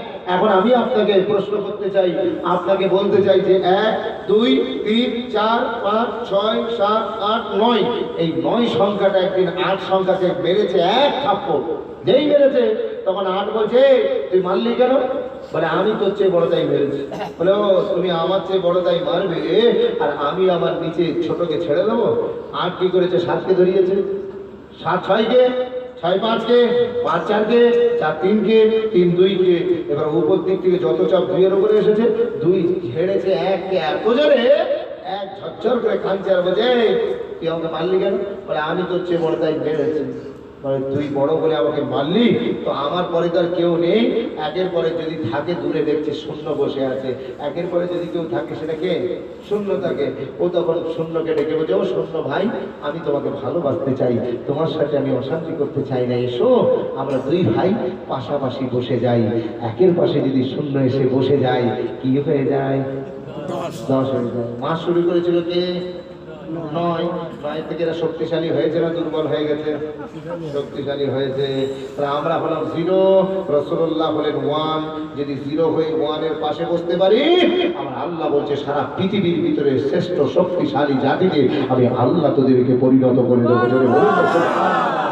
আচ্ছা আমরা তো ছিলাম জিরো, আমাদের কোনো দামই ছিল না। আবার আমরা রাসূলুল্লাহর কাছ থেকে দূরে সরে গিয়েছি, লাঞ্ছিত, বঞ্চিত, অপমানিত হতে হচ্ছে। আসুন না রাসূলকে একটু মডেল গ্রহণ করুন। একজন বাবুলে দাঁড়িয়ে বলবে, আরিফুর ভাই আমি রাসূলকে মডেল গ্রহণ করতে চাই, আমার জন্য রাসূলের ভিতরে আমি কি আদর্শ পাই? আল জামিউস সাগীর লে ইমাম জালালউদ্দিন সুয়ুতির লেখা কিতাব ওয়াদিবু আওলাদাকুম সালাসা খিসালিন হুব্বা নবিয়্যিকুম ওয়া হুব্বা আহলি বাইতিহি ওয়া তিলাওয়াতাল কুরআন। আল্লাহ নবী বলেছে যে আমাকে মডেল গ্রহণ করতে চাও, যে সমস্ত বাপেরা তারা তোমাদের ছেলেদেরকে তিনটে আদব শেখাবে। কটা আদব? তিনটে আদব শেখাবে। বাচ্চাদেরকে তোমরা যদি আমার আদর্শে করতে চাও, ছেলেদেরকে তিনটে আদব শেখাবে। প্রথম নম্বর হলো কি জানেন? হুব্বা নবী, কি করব? আমি রাসূলুল্লাহ, আমার মহাব্বত তোমাদের ছেলেদের হৃদয়ে ছোটবেলা থেকে তোমরা দান করতে থাকবে। এখন রাসূলের মহব্বত কি করে আসবে? এই ক্যাপসুল নাকি যে গুলে খাইয়ে দিলে চলে আসবে? মাঝে ছেলেকে কোলে নিয়ে গান গাইছে, সিরিয়াল দেখছে, স্টার বাংলা, জি বাংলা, এই দুটো সিরিয়ালই ধ্বংস করে দিল সোনার বাংলা। আজকে মায়েরা খালি গান দেখছে, ছেলেদেরকে গান দেখালে ছেলেদের হৃদয়ে রাসূলুল্লাহর মহব্বত আসবে না, সিনেমা দেখালে মহব্বত আসবে না। এখন আমি বলবো, আপনি বলবেন, আরিফুর ভাই আমি কি করলে রাসূলের মহব্বত ছেলের হৃদয়ে আসবে? আপনি যখন ছেলেকে কোলে নিয়ে থাকবেন তখন আপনি গজল গাইতে থাকুন, নাচ করতে থাকুন, ও সোনার মদিনা আমি তোমায় ভুলতে পারি না, ও মদিনার বুলবুলি তোমার নামের ফুল তুলি, জোরে বলুন না সুবহানাল্লাহ। আজকে মায়েরা বোনেরা এরা তোতা ময়না জেমগুদের গল্প, গোপাল ভাঁড়ের গল্প, নাসিরউদ্দিনের চুটকি, বিভিন্ন টোটকা দিচ্ছে, যার কারণে ছেলেরা বড় হয়ে গোপাল ভাঁড়ের মতো ভুড়িওয়ালা হচ্ছে, আর নাসিরউদ্দিনের চুটকির মতো এরা ফক্করবাজ হচ্ছে, রাসূলুল্লাহর মতো আদর্শের মানুষ হচ্ছে না, রাসূলকে মডেল গ্রহণ করতে পারছে না। এখন প্রশ্ন আসবে, মডেলটা কি? রাসূলকে যদি ভালোবাসতে চাই, রাসূলের ভালোবাসা যদি ছেলেদের হৃদয়ে দিতে চাই, তাহলে আমাদের কি করতে হবে? এর একটা তরিকা আছে, একটা সিস্টেম আছে। কি সিস্টেম? ছেলে যখন ছোট থাকবে, আপনারা যেমন বিভিন্ন জিজুর গল্প শোনান, বিভিন্ন গল্প শুনিয়ে থাকেন, ঠাকুরমার ঝুলি বিভিন্ন শুনিয়ে থাকেন, ওইভাবে ছেলেদেরকে রাসূলের বাঁচপন হালতের ঘটনা এমনভাবে উপস্থাপন করুন যেন ছেলেরা শুনতে, রাসূল সম্পর্কে জানতে আগ্রহী হয়। যদি বলবেন কি করে হয়, চলুন আমি শিখিয়ে দিচ্ছি। আপনি ছেলের কাছে গল্প করবেন যে সুদূর মরুভূমির দেশ, খালি বালি আর বালি, মাঝখানে নেই কোনো ঘর নেই, বাড়ি নেই, গাছ নেই, পালা নেই, কিচ্ছু নেই, মাঝখানে একটা ছোট্ট কুঁড়ে ঘর। সেই কুঁড়ে ঘরটা দিয়েছি একবার, আসেন শেষে দেওয়া হবে। তাহলে কি হলো? জি জি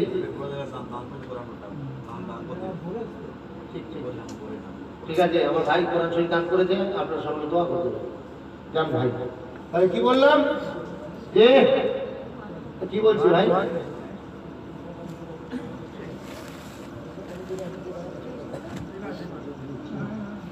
যাই হোক, তাহলে কি বলছিলাম? যে রাসূলুল্লাহর ওয়াকিয়া বাঁচপন হালতের ঘটনা আপনারা বাচ্চাদেরকে শোনান। আপনি বলবেন কি ঘটনা শোনাবো? চলুন, আরবের দেশ, পুরো মরুভূমির দেশ, শুধু মরুভূমি, কোথাও গাছ নেই, পালা নেই, কিচ্ছু নেই, মাঝখানে একটা কুঁড়ে ঘর। সেই কুঁড়ে ঘরের মালিকিনের নাম হচ্ছে হযরতে হালিমা, তাতে মানুষ হচ্ছেন মুহাম্মদে আরবি। রাসূলের একটা দুধ বোন ছিল যার নাম হলো সীমা। সেই সীমা বকরি চড়িয়ে আনতো আর তার দুধ দহন করে বাড়ির সকলে খেত। এখন একদিন সীমা জেদ ধরেছে, আম্মু আমি আর আজ থেকে বকরি চড়াতে যাব না। বলে কেন? বলে যতক্ষণ না আমার দুধ ভাই মোহাম্মদকে কাল থেকে পাঠাচ্ছেন ততক্ষণ পর্যন্ত আমি আর বকরি চড়াতে যাব না। বলে তোর মাথা খারাপ হয়েছে? তুই বকরি সামলাবি না মোহাম্মদকে সামলাবি? কাকে সামলাবি? এখন গরুর পিঠে দড়ি ফেলবেন, দেখবেন গরু সোজা ঘরে চলে যাবে, গোয়ালে ঢুকে যাবে, কিন্তু বকরি আর ছাগল নিয়ে যেতে চাইবেন, আপনি দড়ি ধরে থাকলে আপনাকে সোজা করে ছেড়ে দেবে। কথা ঠিক না? সেজন্য এক লক্ষের উপর নবী রাসূল দুনিয়ায় এসেছেন। আল্লাহ পাক প্রত্যেকটা নবীকে বাঁচবার হালতে বকরি চড়িয়ে আমাদের মতো বকরিগুলোকে সোজা করার ট্রেনিংটা ছোট বয়সে দিয়ে দিয়েছেন। জোরে বলুন না সুবহানাল্লাহ। তাই আসেন, রাসূলুল্লাহর কথা বলতে গিয়ে হযরতে সীমা বলছে, একে যতক্ষণ না আমার সঙ্গে পাঠাচ্ছেন আমি আর বকরি চড়াতে যাব না। বলে খবরদার, এই মোহাম্মদকে তোর হাতে আমি ছাড়বো? এটা আমিনার কাছ থেকে আমানত নিয়ে এসেছি, কখনোই দিতে পারি না। বলছে না আম্মু যদি না দেন আমি কিন্তু যাব না, আর না গেলে বাড়ির খাওয়া হবে না। বলে তোর মাথা খারাপ নাকি? তুই বকরি সামলাবি না মোহাম্মদকে সামলাবি? ওই সময়তে বাচ্চা মেয়েটা কি বলেছিলেন জানেন? আম্মা, আপনি চিন্তা করবেন না, আজকে যদি বকরি বকরিটি আজকে যদি মোহাম্মদকে আমাদের সাথে পাঠিয়ে দেয়, আমাকে আর বকরি সামলাতে হবে না, বকরিগুলোই আমাদের সিকিউরিটি গার্ড হয়ে যাবে। একবার জোরে বলো সুবহানাল্লাহ।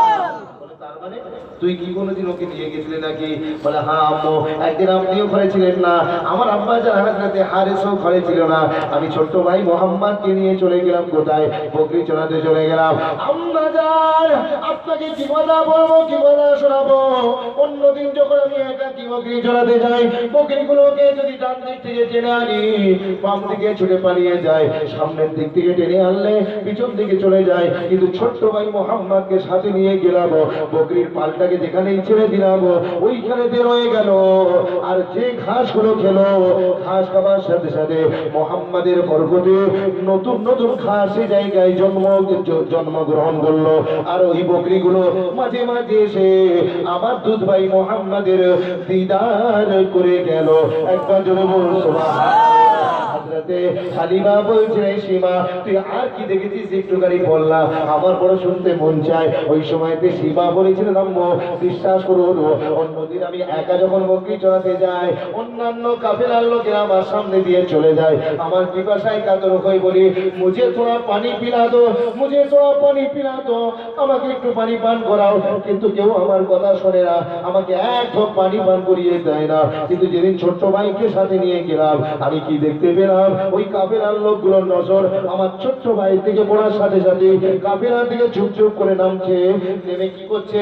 আমার ভাইকে নানা রকম হাদিয়া দিয়ে চলে যাচ্ছে, আর আমার ছোট্ট ভাই মোহাম্মদের তারিফ করে চলে যাচ্ছে। একবার জোরে বল সুবহানাল্লাহ। এই সীমা তুই আর কি দেখলে একটুখানি বল না। শেষ কথা হযরতে সীমা যেটা বলেছিল শুনলে আপনার কলিজা ঠান্ডা হয়ে যাবে। হযরতে সীমা বললেন আকাশে মাথার উপরে প্রখর রৌদ্র, নিচে উত্তপ্ত বালুরাশি, আমি যখন একা যেতাম এই তাপ সহ্য করতে পারতাম না, কোথায় গাছ গাছালি থাকতো না। কিন্তু ছোট্ট ভাইকে নিয়ে গেলাম, যেখানেই নিয়ে গেলাম সেখানেই দেখতে পেলাম কোথা থেকে এক পণ্ড মেয়ে গেছে, বোন আর তার ভাই দুজনকে ছায়া করে যায়। একবার জোরে বল সুবহানাল্লাহ। ছেলেদের সামনে পেশ করুন। ছোট্টবেলায় ছোট্ট যখন থাকবে আপনি গল্পের আকারে ছেলেদেরকে পেশ করুন, ছেলে বলবে আম্মু তারপর কি হলো, আব্বু তারপর কি হলো, this is the interest for the prophet Muhammad রাসূলুল্লাহ। এইভাবে আপনার ছেলের হৃদয় রাসূল সম্পর্কে আগ্রহ জন্মাবে, ও যত বড় হবে জানতে চাইবে আম্মু তারপর কি হলো বলুন না। এইভাবে আপনার ছেলের হৃদয় রাসূলের মহব্বত আসবে। আর আজকে তা না করে আগেকার মেয়েরা ছেলেদেরকে কি গল্প শোনাতো, পোকা ঘুমলো মারা ঝুললো, বর্গি এলো দেশে, বুলবুলিতে ধান খেয়েছে, খাজনা দেবো কিসে। আর এখন ডিজিটাল যারা মা বোন হয়েছে এরা বলছে খোকা ঘুমলো, আমার মোবাইল ফোনটা বিশ্রাম পেল, ইন্টারনেট এলো দেশে, ফেসবুক আর হোয়াটসঅ্যাপ মাথা খেয়েছে, এর পড়াশোনা হবে কিসে? কথা বলছেন না? এসব বলা ছেড়ে দেন, দিয়ে রাসূলুল্লাহ নাম পড়ুন আর রাসূলের বাচপান হালতের ওয়াকিয়া শোনান, আপনার ছেলে হৃদয় রাসূলুল্লাহর মহব্বত এসে যাবে। নাম্বার 2, রাসূল বললেন যারা আমাকে মডেল গ্রহণ করতে চাও, যে বাবুগুলো তোমাদের জন্য ছেলের প্রতি দায়িত্ব কি জানেন? হুব্বা আহলে বাইতি, আমি রাসূলুল্লাহর আহলে বাইত হযরতে ফাতেমা, ইমাম হাসান হুসাইনের মহব্বত তোমাদের ছেলেদের হৃদয়ে ছোট্টবেলা থেকে দান করো। বাপের দায়িত্ব আছে না নাই? আজকে যখন বাপ খেদমত করে না তখন মলি সাহেবের কাছে হো হো করছে, বলছে হুজুর আমার মনে হয় ঘরের চালে কালো পেঁচা বসেছে, আমার ছেলে আমার ঠিক দিচ্ছে না, আপনি একটুখানি দেন তো পড়া করে। এখন বাপ হুজুরের কাছে কি জ্বর দেওয়া নাকি যে পড়া করতে আদেশ দেবে? জি, আপনার নিজের দায়িত্ব সম্পর্কে আপনি অকিবহল নয়, আপনি ভুলে গিয়েছেন। আপনি রাসূলকে মডেল গ্রহণ করুন, 3টে কাজ করুন, দেখবেন আপনার ছেলে আপনার খাদেম হয়ে যাবে। জোরে বলেন না সুবহানাল্লাহ। আপনার কি বলে আপনার বাপের উপরে দায়িত্ব সুন্দর নাম রাখা, আকিকা করা, সমস্ত থাকলে তাহনিক করা। তাহনিক করা মানে বোঝে? যুবক ছেলেকে জিজ্ঞেস করুন টাইটানিক মানে কি, সেটা বুঝতে পারে। তাহনিক মানে কি সেটা বুঝতে পারে না। তাহনিক হচ্ছে নবজাতক শিশু জন্মাবে, ছেলে হোক মেয়ে হোক, জন্মানোর পরে একটা পাত্রে করে মিষ্টি, খেজুর অথবা মধু অথবা আপনার কি বলে পায়েস রান্না করে নিয়ে গিয়ে এলাকার ইমাম সাহেব যিনি আছেন, বুজুর্গানে দিন যিনি আছেন, ওলামায়ে দিন যিনি আছেন, তার কাছে গিয়ে বলবেন হুজুর আমার এই আওলাদ হয়েছে, আপনি একটুখানি থুতু মিশ্রিত করে এই মিষ্টান্ন দ্রব্য আমার ছেলের মুখে দিয়ে দেন, যাতে করে আল্লাহ পাক যেন আপনার মতো হাক্কানি রব্বানি আলেমে দ্বীন আমার ছেলেকে বানিয়ে দেন। জোরে বলেন সুবহানাল্লাহ। আর এখন যুবক ছেলে নতুন বাপ হয়েছে, পেচাপ করে পানি নেয় না, ও তাহানি পানি কিচ্ছু বোঝে না। ছেলেকে কি করছে, ছেলে হবার সাথে সাথে সঙ্গে সঙ্গে ছুটে গিয়ে শান্তি খেতে খেতে চুমু দিচ্ছে, চুমু দিয়ে ছেড়ে দিল, শান্তি গিয়ে চুমু দিল, ছেলে বড় হয়ে রয়্যাল খেলো। কথা বলছেন না? হাতে ধরে বলে যে আপনার দায়িত্ব হচ্ছে ছেলেকে আপনি রসুলের মহব্বত দেবেন, আহলে বায়াতের মহব্বত দেবেন। নাম্বার 3, খুব গুরুত্বপূর্ণ পয়েন্ট, ভালো করে শুনে যান, এটা হলো খুব গুরুত্বপূর্ণ পয়েন্ট। তিলাওয়াতুল কুরআন, ছোট্টবেলায় ছেলেদেরকে কোরআন তেলাওয়াতের দর্শ দিয়ে দেবেন। জোরে জোরে বলুন সুবহানাল্লাহ। আজকে তালদির মানুষের পয়সা হয়েছে, সকালবেলা ঘুম থেকে উঠে দেখতে পাওয়া যাচ্ছে বাড়ির সামনে জাল গাড়ি এসে হাজির। ছেলে উঠে গেল, কাঁধে ব্যাগ, ছেলে উঠে গেল জাল গাড়িতে, বাপ মা দরজার সামনে দাঁড়িয়ে আছে, বলছে বাই বাই। ছেলে ভিতর থেকে বলছে হাই। কিছুদিন পরে ইংলিশ মিডিয়াম থেকে ঘুরে এসে বড় ইংরেজ হয়ে দেশে ফিরলো। ফেরার পরেতে আমেরিকায় চাকরি পেয়েছে, বড় আমেরিকায় শিফট হয়ে যাবে। উনি বেডিং পত্র গুছিয়ে নিয়ে বাপ মাকে রেখে দিয়ে যখন চলে যাচ্ছে, বাপ মা কাঁদতে কাঁদতে বলছে হাই হাই। ছেলে তখন বলছে বাই বাই। কথা বলছেন না জি? আপনি ছেলে মেয়েকে ছোট্টবেলায় কোরআন শেখান। আমি বলছি না যে ইংরেজি শেখাবেন না, অবশ্যই শেখাবেন। আমাদের ছেলেরা মাস্টার হবে, ডাক্তার হবে, প্রফেসর হবে, ইঞ্জিনিয়ার হবে, কিন্তু সবার আগে আমাদের ছেলেদের দরকার হচ্ছে কোরআনের দর্শ।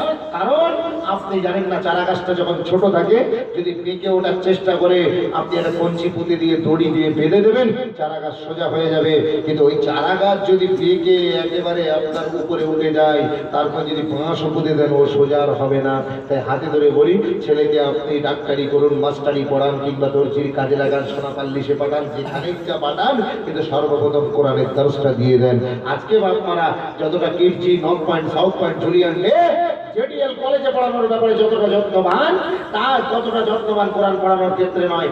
যদি বলেন কোরআন পড়িয়ে তো লোক সন্ত্রাসী হয়, তাহলে চলুন যাদবপুরে এই কদিন আগে একটা আন্দোলন হয়ে গেল, প্রকাশ্য দিবালকে মেয়ে ছেলেরা, ইউনিভার্সিটি, যাদবপুর ইউনিভার্সিটির মেয়ে ছেলে ছাত্রীরা, তারা কি করেছে, ছেঁড়া জিন্সের প্যান্ট, টাইট গেঞ্জি পরেছে, যুবক ছেলেরা হাফ প্যান্ট পরে রাস্তায় দাঁড়িয়ে একে অন্যকে চুমা দিচ্ছে। সাংবাদিকরা জিজ্ঞাসা করলে, you are the educated person, what happened here? আপনারা তো সব শিক্ষিত মানুষ, এইরকম রাস্তায় দাঁড়িয়ে বেহায়াপনা কেন করছেন? ওই মেয়ে ছেলেগুলো নির্লজ্জ বেহায়ার মতো উত্তর দিল, আমার শরীর, আমার মন, কি করবে প্রশাসন? এরা কিন্তু কেউ একটাও কোরআন পড়েনি, একটাও কেউ কোরআন পড়েনি। যদি বলে যারা কোরআন পড়েছে তারা কিরকম হয়েছে, চলুন। আপনার ইমামে গাজ্জালী সকালবেলা ঘুম থেকে উঠে বক্তব্যে যাচ্ছেন, আর রাস্তার ধারে দাঁড়িয়ে একটা বেশ্যা মেয়ে ছেলে হুজুরকে ডাকছে, এদিকে আয়। সবে সাবালকের চৌকানে পা দিয়েছে ইমাম গাজ্জালী, ইমাম সাহেবকে ডাকছে, এদিকে আয়, এদিকে আয়। ইমাম সাহেব ইঙ্গিত বুঝেছেন, মাথা হ্যাক করে বক্তব্যে চলে গেলেন। একদিন নয়, দুদিন নয়, 15 দিন পার। ইমাম সাহেবকে যখন বাগে আনা গেল না, তখন এই মেয়ে ছেলে একটা ফোন দিয়ে হেঁটে একটা কাগজে চিঠি লিখলো, আর একটা বাচ্চার হাত করে পাঠিয়ে দিয়ে দিল। পড়ে দেখছে, এই বাড়িতে একটা মেয়ে ছেলে, বুড়ি মেয়ে ছেলে অসুস্থ হয়েছে, তুমি একটুখানি এসে কোরআন শরীফ পড়ে একটু দম করে দিয়ে যাও। সাদা মনে কাদা নাই, বাচ্চা ছেলে সবে সাবালকের চৌকানে পা দিয়েছে। যখন ইমামে গাজ্জালী কি করলেন, যেই শুনলেন আপনার কি বলে বাচ্চা মেয়ে, বাচ্চার চিরকুটটা পেয়েছে, ঋতু জানেন না, সঙ্গে সঙ্গে চলে গিয়েছেন। গিয়ে সেই ঠিকানা ধরে যাবার পরে দেখতে পাওয়া যায়, সেই জানলা মেয়ে ছেলে ঘরের ভিতর বসে আছে। যেই ইমাম গাজ্জালী ঘরে ঢুকেছে, দরজাটা লক করে দিয়েছে, দিয়ে বলছে, এতদিন তোকে ডেকেছি, তুই আসিসনি, সহজে ঘি উঠিনি, তাই আঙুল বেঁকাতে হয়েছে। ইমাম গাজ্জালী বুঝলেন ওটা ছিল ফন্দি, এখন আমি ঘরের ভিতরে বন্দি, এখন কি করব? মেয়ে ছেলেটা বলছে, এবার আয় তাড়াতাড়ি, আর দেরি করিসনি, আমি অনেক দিন ইন্তজার করেছি তোকে পাওয়ার জন্য, আজকে যখন পেয়ে গিয়েছি তোকে আর ছাড়বো না। ইমাম গাজ্জালী চোখ দিয়ে টপ টপ করে পানি ঝরে যায়। আল্লামী কোরআনের হাফেজ, কোরআন পড়তে যায়, যদি আজকে আমার বেশ যদি হয়ে যায়, কোরআনের বেশ যদি হয়ে যাবে, আল্লাহ আপনি আমার ইজ্জত বাঁচিয়ে দেয়, কোরআনের ইজ্জতটা বেঁচে যাবে। নিজের শরীর থেকে কাপড় চোপড় খুলতে শুরু করেছে, আর ডাক দিয়ে যাচ্ছে, আবু হামেদ তাড়াতাড়ি আয়, তাড়াতাড়ি আয়, দেরি করিস না। হঠাৎ করে ইমাম গাজ্জালী কি বললেন, ও আমার খুব টয়লেট পেয়েছে, খুব জোরে আমার বাথরুম পেয়েছে, আমাকে একটু বাথরুম যেতে দাও।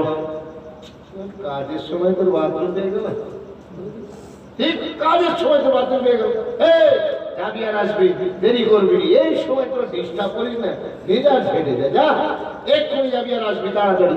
দরজা খুলে দিয়েছে, ইমাম সাহেব বাথরুমে চলে গেলেন, গিয়ে পায়খানা করেছে, পায়খানা করে ওই পায়খানাটা হাতে করে তুলেছে, তুলে সারা শরীরে মাখাচ্ছে, সাবানের মতো মাখাচ্ছে, কথা বুঝছেন? সাবানের মতো মাখাচ্ছে, সাবানের মতো মাখিয়ে যেই না মেয়েটার ঘরে ঢুকেছে সঙ্গে সঙ্গে মেয়েটার চক্ষু তো চড়ক গাছ, পুরো আতরের খসবে ঘর ভরপুর। মেয়েটা বলছে দূর দূর বেরিয়ে যা। তুই যে পাগল খ্যাপা, এটা তো জানতাম না। যদি জানতাম তোর মতো ছেলেকে আমার ঘরে ডাকতাম না। বেরিয়ে যা আগে, ঘর থেকে বেরিয়ে যা। যেই দরজা খুলে দিয়েছে ইমামে গাজ্জালী দরজা থেকে বাইরে এক পা দিয়েছে, দিয়ে আল্লাহ শুকরিয়া আদায় করে বলছে মালিক মেরা বদন গন্দা হো গয়া মগর দিল अभी साफ सुथरा है। জোরে বলুন না সুবহানাল্লাহ। হে নওজোয়ান তরুণেরা, এদিকে মক্তবের সময় হয়ে আসছে, দেরি করা যাবে না। ওস্তাদ আবার কৈফিয়ত নেবে, কোথায় গিয়েছো, কিসের জন্য গিয়েছো। সঙ্গে সঙ্গে তিনি কি করলেন, সামনে ছিল পুকুর, তাড়াতাড়ি করে পুকুরে ঝাঁপ দিয়ে কোনো রকম সাবান শ্যাম্পু কিছু নাই, পরিষ্কার করে মক্তবে হাজির। ইমাম সাহেব এদিকে কোরআনের দর্শ দিচ্ছেন মক্তবের ভিতরে। আউযু বিল্লাহি মিনাশ শাইতানির রাজিম, বিসমিল্লাহির রহমানির রহিম। হঠাৎ করে চুপ। এই তোমাদের কার কাছ থেকে বন্ধ বেরোচ্ছে বলো দেখি, কেউ কোনো কথা বলে? এই ছেলে ওটা তো গা শোকা হচ্ছে, সব ছেলেদের গা শোকা হচ্ছে, ছেলেদের গা শোকা হচ্ছে, কারো গায়ে পাওয়া যাচ্ছে না। ইমামে গাজ্জালী ভয়েতে একেবারে জড়সড় হয়ে গিয়েছে, ভয়েতে জড়সড় হয়ে গিয়েছে। যখন ইমাম গাজ্জালীকে শোকা হলো, হুজুর এখান থেকে আসছে, সঙ্গে সঙ্গে ইমামে গাজ্জালী ওস্তাদ কোরআন শরীফ বন্ধ করলেন। বন্ধ করে তিনি পা পা করতে করতে নেমে এসে ইমামে গাজ্জালীকে জড়িয়ে ধরে প্রাণ ভরে শুকলেন। শুকে চিৎকার করে বললেন, ও বাবা গাজ্জালী, তোমার আব্বা জান তো আমাকে টিউশনের পয়সা দিতে পারে না, কিন্তু এত নামি দামি ব্র্যান্ডেড আতর তুমি কোথা থেকে পেলে? একবার জোরে বলা যাবে না সুবহানাল্লাহ। ইমামে গাজ্জালী বলেছিলেন, আমি কোরআনকে দুর্গন্ধযুক্ত হতে দেইনি, তাই আল্লাহ পাক আমার নামের খুশবুটা সারা বিশ্বেতে ছড়িয়ে দিয়েছে। একবার জোরে বলা যাবে না সুবহানাল্লাহ। এই কোরআন পড়াও, ছেলেদেরকে কোরআন শেখাও। আপনার ছেলেদের ছেলে কোনোদিন 420 হবে না, আপনার ছেলে কোনোদিন চিটিং বাজ হবে না, দুরম্ব তৈরি হবে না, সন্ত্রাসী হবে না, মানুষ মারতে পারবে না, পরের পকেট মারতে পারবে না, জমি মেরে নিতে পারবে না। আজকে বাপ মারা ছেলেদেরকে কোরআন শেখায় না। সকালবেলা ঘুম থেকে উঠে বলছে, বল ওই অজগারটি আসছে তেরে, আমটি আমি খাবো পেড়ে। ছেলে বলছে, ওই অজগারটি আসছে তেরে, আমটি আমি খাবো পেড়ে। সকালবেলা যখন স্কুলে যাচ্ছে, হাত নেড়ে যার কাছে আম দেখে তার কাছে ডিম চড়ে। অত মায়ের কাছে শিখেছে, আম দেখলে পারতে হবে, নিজের কাছে পারতে হবে কি পরের কাছে পারতে হবে সেটা বইতেও কেউ লেখেনি, আর কেউ মাও শেখায়নি। আজকে যদি আমাদের ছেলে মেয়েদের মায়েরা বাবেরা যদি নিজেরা কোরআন জানতো, ছেলেদের শেখাতো, ছেলেগুলো শিখে বলতো, মা গো আমি আর শিখবো না হাট্টি মাটির ডিম, কোরআন থেকে শিখবো আমি আলিফ লাম মিম। জোরে বলুন না সুবহানাল্লাহ। একটা করে অক্ষরে 10টা করে নেকি। চলো সবাই আজ থেকে কোরআন হাদিস শিখি। জোরে বলেন সুবহানাল্লাহ। বাপের জন্য রসুল মডেল। হঠাৎ করে ফোন চলে এলো, গ্রিং গ্রিং গ্রিং। ফোন তুলে বলছে, হ্যালো। ওদিক থেকে ফোনটা কেটে গেল। উইজ হ্যালো, হ্যালোটা কে? এই বারবার 24 ঘন্টা বাতিকালীন মানুষ ফোন তুলে যে হ্যালো বলছে, এই কাকে ফলো করছেন আপনি? আপনার মডেলকে আপনি কাকে ফলো করছেন? বিশ্বাস করুন, ডাক্তার আলেকজান্ডার গ্রাহাম বেলের গার্লফ্রেন্ডের নাম ছিল মার্গারেট হ্যালো। তিনি ফোন আবিষ্কার করে নিজের জন্ম দুঃখিনী মাকে ফোন করেনি, নিজের জন্মদাতা বাপকে ফোন করেনি, ফোন করেছে নিজের বান্ধবীকে মার্গারেট হ্যালোকে। মার্গারেট হ্যালোকে ফোন করে বলছে, হ্যালো। আজকে যখন পাতিকালীতে যুবক ছেলে যেই ফোন তুলে হ্যালো বললো, তখন আলেকজান্ডারের সুন্নাত পালন হলো, রাসূলুল্লাহ সুন্নাত পালন হলো না। কারণ আমার নবী বলেছে, সালাম কাবলাল কালাম, প্রথমে সালাম তারপরে কালাম। একবার জোরে বলা যাবে না সুবহানাল্লাহ। ফোনে কথা বলেন আর ডাইরেক্ট দেখা করেন, যখনই যা করবেন সরাসরি সালাম দেবেন, আল্লাহ পাক 10টা করে টাকা আপনার অ্যাকাউন্টে ট্রান্সফার করে দেবে। আরেকবার জোরে বলা যাবে না সুবহানাল্লাহ। মাথা থেকে পা পর্যন্ত রসুলের সুন্নাত দিয়ে সাজিয়ে নেন। আজকে যুবক ছেলে যদি রসুলকে মডেল হিসাবে গ্রহণ করে মুখে দাড়ি রাখে, তখন দেখবেন এলাকার পাড়ার কিছু লোক ছেলে তারা আবার মাঝখান থেকে ঠাট্টা করে, বলে মোল্লাদের পাল্লায় পড়েছিস, জীবনটা বরবাদ করবি এই বয়সে। বলে কেন? বলে জানিস না দিনকাল খারাপ, যদি মুখে দাঁড়িয়ে রাখিস তাহলে পুলিশ জঙ্গি বলে ধরছে, খবর রাখিস না।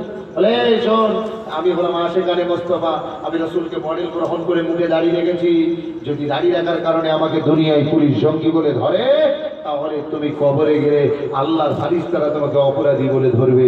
একবার জোরে বলা যাবে না সুবহানাল্লাহ। এখন অনেক যুবক ছেলে দাঁড়িয়ে রাখতে চাইলেও আমার কিছু হাই বুড়ো বোনেদের জন্য এরা দাঁড়িয়ে রাখতে পারে না। কারণ অনেক মেয়ে ছেলে আছে বলছে, আমার দাড়িওয়ালা স্বামী চাই না। বলে ওর তো মুখ ভর্তি দাড়ি, ও তো আমাকে সিনেমায় নিয়ে যাবে না তাড়াতাড়ি।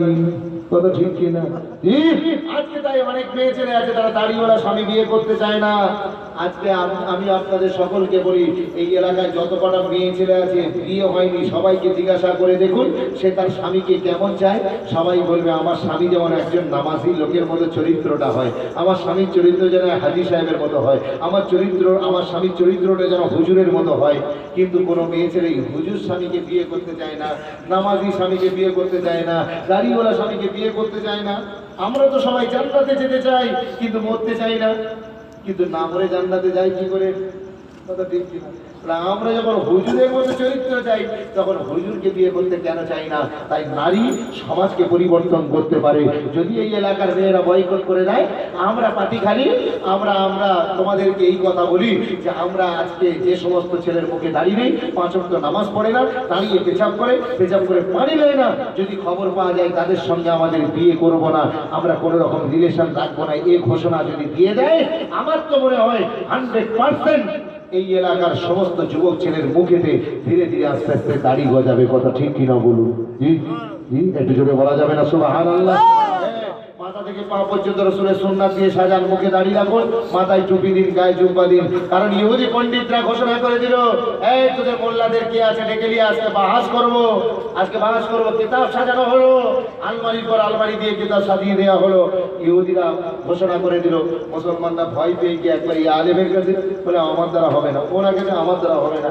শেষ পর্যন্ত ইমাম আবু হানিফার একজন শিষ্য যার নাম হচ্ছে ইমাম মুহাম্মদ রাহমাতুল্লাহি আলাইহি, তানাকে গিয়ে বলছে হুজুর আপনাকে একটুখানি যেতে হবে। বলে বাবা এত বড় বড় আলেম থাকতে তোমরা আমাকে নিয়ে যাবে? বলে হ্যাঁ হুজুর আপনাকেই যেতে হবে।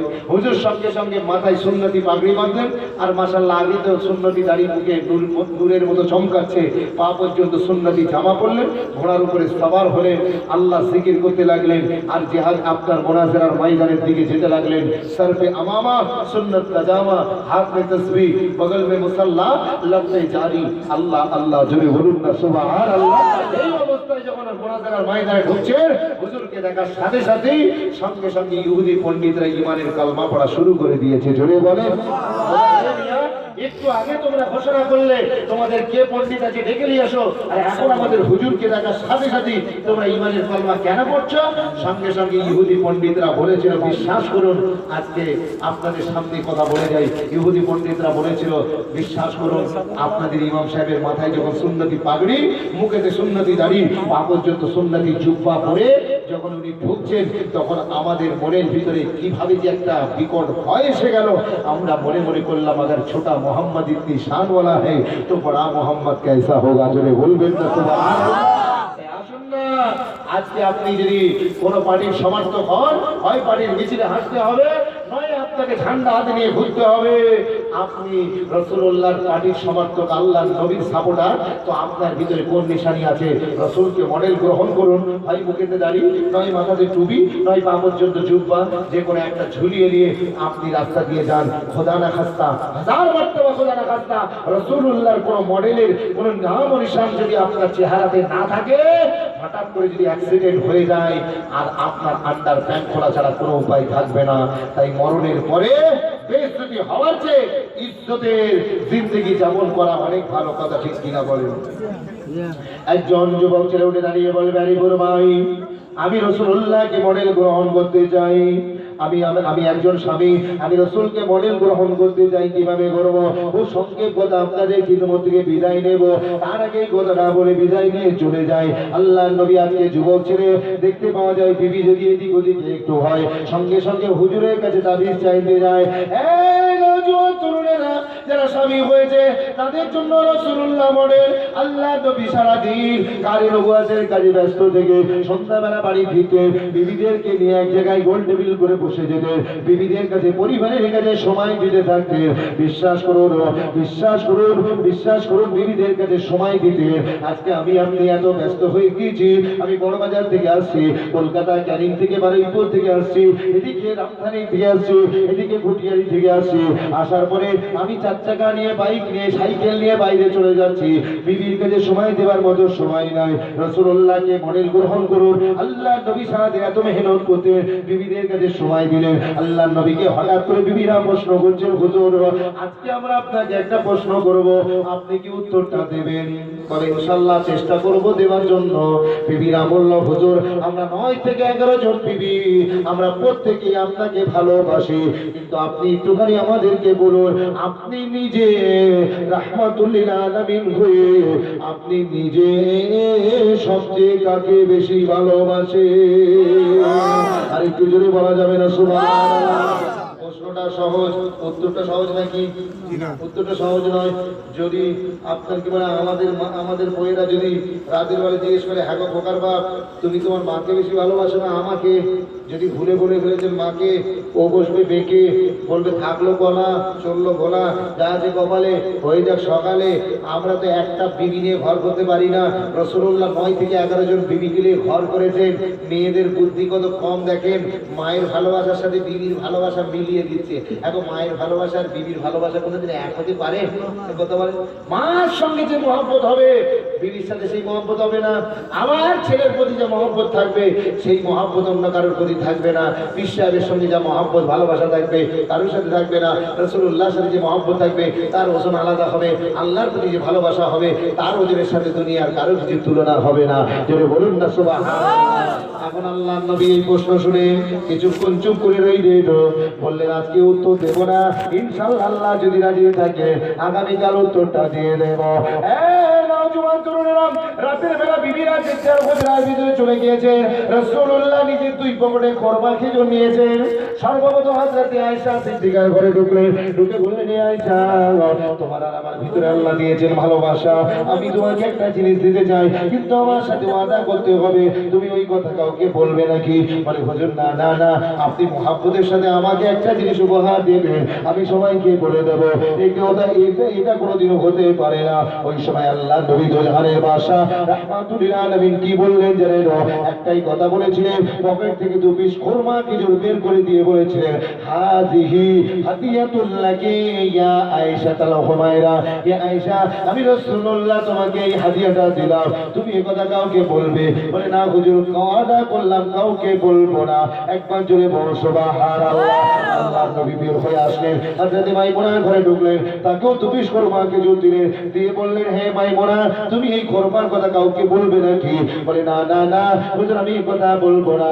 আল্লাহ নবী তার বাড়ি থেকে বের হয়ে এসে হযরত যায়েনবের ঘরে ঢুকলেন, তাকেও 2 পিস দিলেন, দিয়ে ওয়াদা করিয়ে নিলেন। এইভাবে আল্লাহ নবী প্রত্যেকটা বিবির ঘরে ঢুকলেন আর প্রত্যেককে 2টো করে খরমা দিলেন, দেবার পরে ওয়াদা করিয়ে দিলেন আগামীকাল আপনার কি বলে কথা কাউকে বলবে নাকি? এদিকে সকাল রাত গড়িয়ে যখন ফজর হলো, বেলালের মুয়াজ্জিনের আযান শুনতে পাওয়া গেল। রাসূলুল্লাহ মসজিদুন নববীতে চলে গেলেন, বিবিরা সারাদিন কাজ করছে। এদিকে পাশে কেন করছো কেন? ওখানে ওখানে বেশি লোকের রাখতে আছে, এটাই বলে দিন।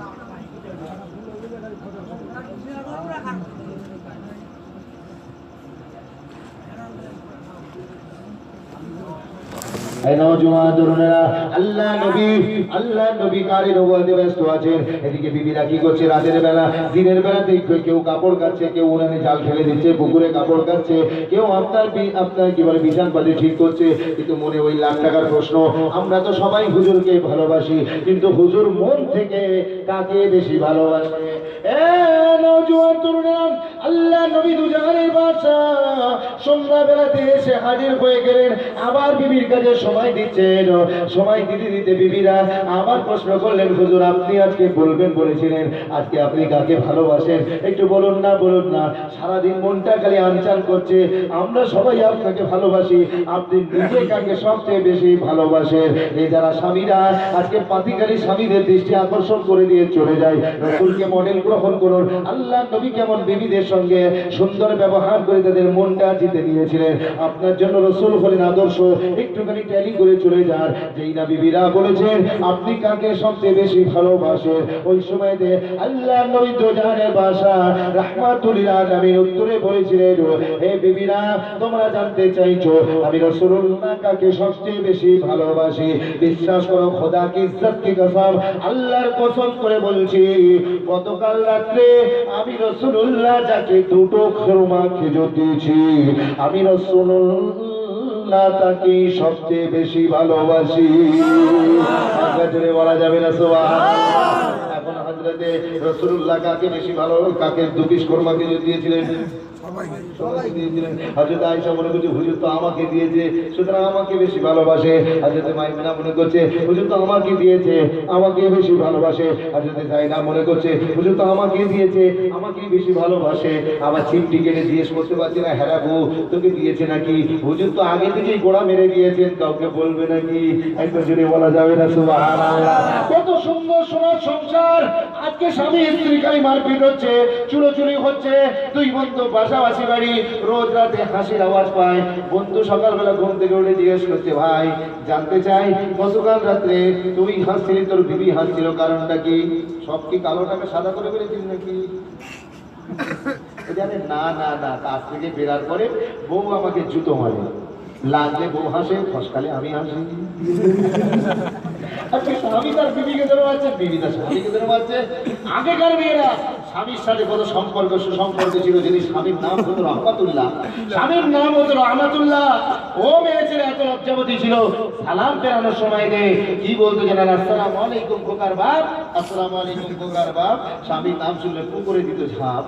আর এখন ডিজিটাল স্বামী স্ত্রী হয়েছে, স্বামী বিবিকে তুই তুকারি করছে আর বিবিও তার স্বামীর নাম ধরে ডাকছে, এই বাপি আমাকে কখন তাল দিতে দিয়ে যাবি?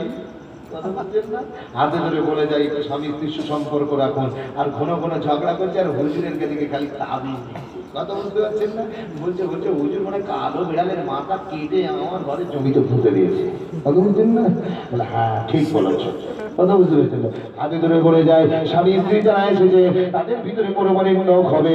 স্বামী স্ত্রীর সম্পর্কটা মাটির হাঁড়ির মতো নয়, ঠোকাঠুকি পাশাপাশি হাঁড়ি থাকলে ঠোকাঠুকি লাগবে, তবে এটা মাটির হাঁড়ি নয়, ঠোকা লাগলেই ভেঙে যাবে। এটা হলো পিতলের হাঁড়ি, ঘষা লাগলে আরো বেশি চকচক করবে। কথা ঠিক কিনা বলেন?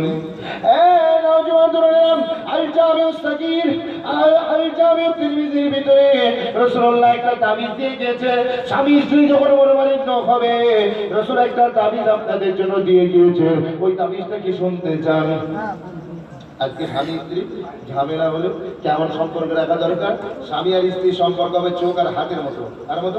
চোখ আর হাতের মতো। যদি হাত কেটে যায় তাহলে এই হাতের কষ্টে চোখ থাকতে পারে না, অটোমেটিক চোখ দিয়ে পানি ঝরে যায়।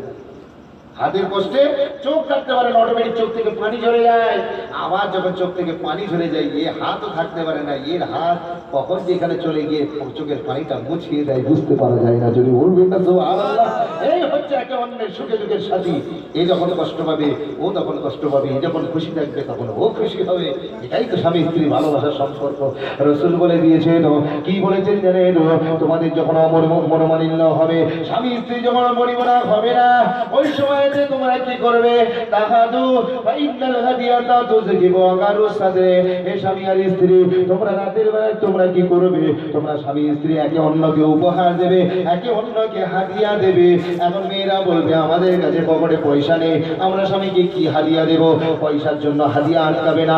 আপনার স্বামী যে কাপড়টা পরে আপনাকে দেখতে পছন্দ করে, যেদিন ঝামেলা হবে সেই দিন সেই কাপড় পরে আপনি দাঁড়িয়ে থাকবেন। যে কাপড়টা পরে আপনাকে দেখতে দেখে খুশি হয় সেই কাপড়টা পরে স্বামীর জন্য ইন্তজার করবেন। যে খাবারটা খেতে আপনার স্বামী ভালোবাসে সেই খাবারটা আপনি রান্না করে রাখবেন। আর স্বামী যিনি হয়েছেন তিনি যখন বাজার থেকে আসবে, মার্কেট থেকে আসবে, যখনই ঝামেলা হবে বিবি যে জিনিসটা খাবার পছন্দ করে, fuchka, chowmein, vegetable chop, lozenges, chocolate যা খেতে পছন্দ করে সেটা কিনে নিয়ে আসবে। যদি মুখে মাখার জিনিস পছন্দ করে পকেটে করে কিনে নিয়ে এসে বিবিকে দিয়ে বলবে, ওরে পাগলি এই নে তোর আল্লাহ। বিবি খুশি, আমার আল্লাহ বলছে খুশি। স্বামী স্ত্রী ভালোবাসা, আমি আল্লাহ তোদের সংসারকে জান্নাতের টুকরা বানিয়ে দিলাম। জোরে বলুন সুবহানাল্লাহ। তাই কোরআন শরীফের পারা নাম্বার 2 আয়াত নাম্বার 187 লাইন নাম্বার 1 সূরার নাম সূরাতুল বাকারা হুন্না লিবাসুল লাকুম ওয়া আনতুম লিবাসুল লাহুন্না। স্বামী স্ত্রী একে অন্যের পোশাক। এখন আপনার গায়ের পোশাক আপনি অন্য কাউকে দেবেন নাকি? আজকে তার দিবস নাইটের নামে, আজকে বড়দিন পালনের নামে রাজারহাটের নিউ আপনার কি বলে নিউ টাউনে গিয়ে দেখতে পাচ্ছেন মুসলমানদের অনেক ছেলে নিজের বিবিকে ভালো লাগে না, মোবাইল পাল্টানোর মতো বিবি পরিবর্তনের মন চেঞ্জ করছে, হাতে ধরে বলে যায় পুরনো জিনিস আপনার চকচক করে, সিটি গোল্ড দুদিন কিন্তু চকচক করবে, বাকি সময়টা আপনার কি বলে রং উঠে গেলে সেটা আর ভালো লাগবে না, টিন ভালো আমাকে বিক্রি করতে হবে, কিন্তু অরিজিনাল গোল্ড ওটা যদি মোরচাও পড়ে যায় একটু পালিশ করে নেবেন, দেখবেন কাজ হয়ে যাবে। কথা ঠিক কিনা বলুন? তোমাদের হাতে ধরে বলে যায় বিবিদেরকে সময় দাও, মার্কেট থেকে আসো, যেখান থেকে আসো একটু বিবিদেরকে নিয়ে খোঁজ গল্প করো, রাসূলুল্লাহ সুন্নাত পালন হবে, আপনার বিবি খুশি হবে, কারণ আপনি ছাড়া তো আর ওর এই বাড়িতে আর কেউ আপন বলতে কেউ নাই। যেদিন আলহামদুলিল্লাহ কবুল বললো, দুপুরবেলা কবুল বললো, বিকেল বেলা নিজের বাপের দেওয়া জামা খুলে ফেললো, বাপের দেওয়া জামা খুলে ফেলে আপনার দেওয়া জামার জুতোটা পরে নিল, আপনার দেওয়া জামা জুতো পরে নিয়ে আপনার বাড়িতে চলে এলো, নিজের বাপ মাকে বিদায় জানালো, আপনার বাপ মাকে আব্বা যার আম্মা জীবনে গ্রহণ করে নিল, তাই হাতে ধরে বলে যায় এই বাড়িতে সে একা হয়ে গিয়েছে, আপনি একটু সময় ব্যয় করুন। আর স্বামীর জন্য দায়িত্ব হচ্ছে বিবিকে একটু পর্দায় রাখবেন, তবে এখনকার বেশিরভাগ স্বামী বিবিকে পর্দায় রাখার ক্ষেত্রে 100% ফেল। কথা ঠিক কিনা? উনি এখন আবার মেয়েরা এখন স্বামীদেরকেও মানছে না, আগে ছিল অটো, এখন এসেছে টোটো, দেখতে খুব ছোট কিন্তু কাজে দেয় বেশি, মেয়েরা চড়েও খুশি, বলে রাতের বেলা বেরিয়ে যাচ্ছে, কাউকে বলা পাওয়া নেই, টোটো ভাড়া করছে আর বেরিয়ে যাচ্ছে, বলছে ভিতরে জ্বালিয়ে দাও আলো, গ্রামের লোক দেখে আমাকে বলবে ভালো। হাতে ধরে বলে যায় মেয়ে ছেলে স্কুলে যাবে, কলেজে যাবে, ইউনিভার্সিটিতে যাবে, মার্কেট করতে যাবে, কোনো অসুবিধা নেই, শরীয়তে বাধা নাই, আপনার সাথে আপনার বাপ যাবে, বড় ভাইটা যাবে অথবা আপনার স্বামী যাবে, আর আপনি যখন যাবেন কোরআন শরীফের পারা নাম্বার 22 আয়াত নাম্বার 33 লাইন নাম্বার 5 সূরা আহজাব আমার আল্লাহ জানিয়ে দিলেন ওয়াকারনা ফি বুয়ুতিকুন্না ওয়ালা তাবাররাজনা তাবাররুজাল জাহিলিয়াতিল উলা। এই নারী রাস্তায় বেরিয়ে তুমি করবে না বাড়াবাড়ি, রাস্তায় যখন বেরোবে জাহিলিয়াতের মেয়েদের মতো ল্যাংটা পোশাক পরে বেরোবে না, মাথা থেকে পা পর্যন্ত বোরকায় ঢেকে বেরোবে, তোমার হেফাজতের জন্য ভুটিয়ারি শরীফের বড় বাবুর দরকার পড়বে না, বেলেগাজীর এসপি সাহেবের দরকার পড়বে না, ক্যানিং এর ডিএসপির দরকার পড়বে না, নারী তুমি আমার হুকুমের হেফাজত করবে, আর আমার রহমতের ফারিস্তারা তোমার হেফাজত করবে। জোরে সুবহানাল্লাহ, আরো জোরে সুবহানাল্লাহ। স্ট্যান্ডার্ড পর চলে। আমার চ্যালেঞ্জ রইল, কোন মেয়ে ছেলে বোরকা পরে রাস্তায় বেরিয়েছে, কোন যুবক ছেলে তার হাত ধরে টেনেছে, আপনি যদি দেখাতে পারেন মাইকে মুখ দিয়ে ছেড়ে দেবেন।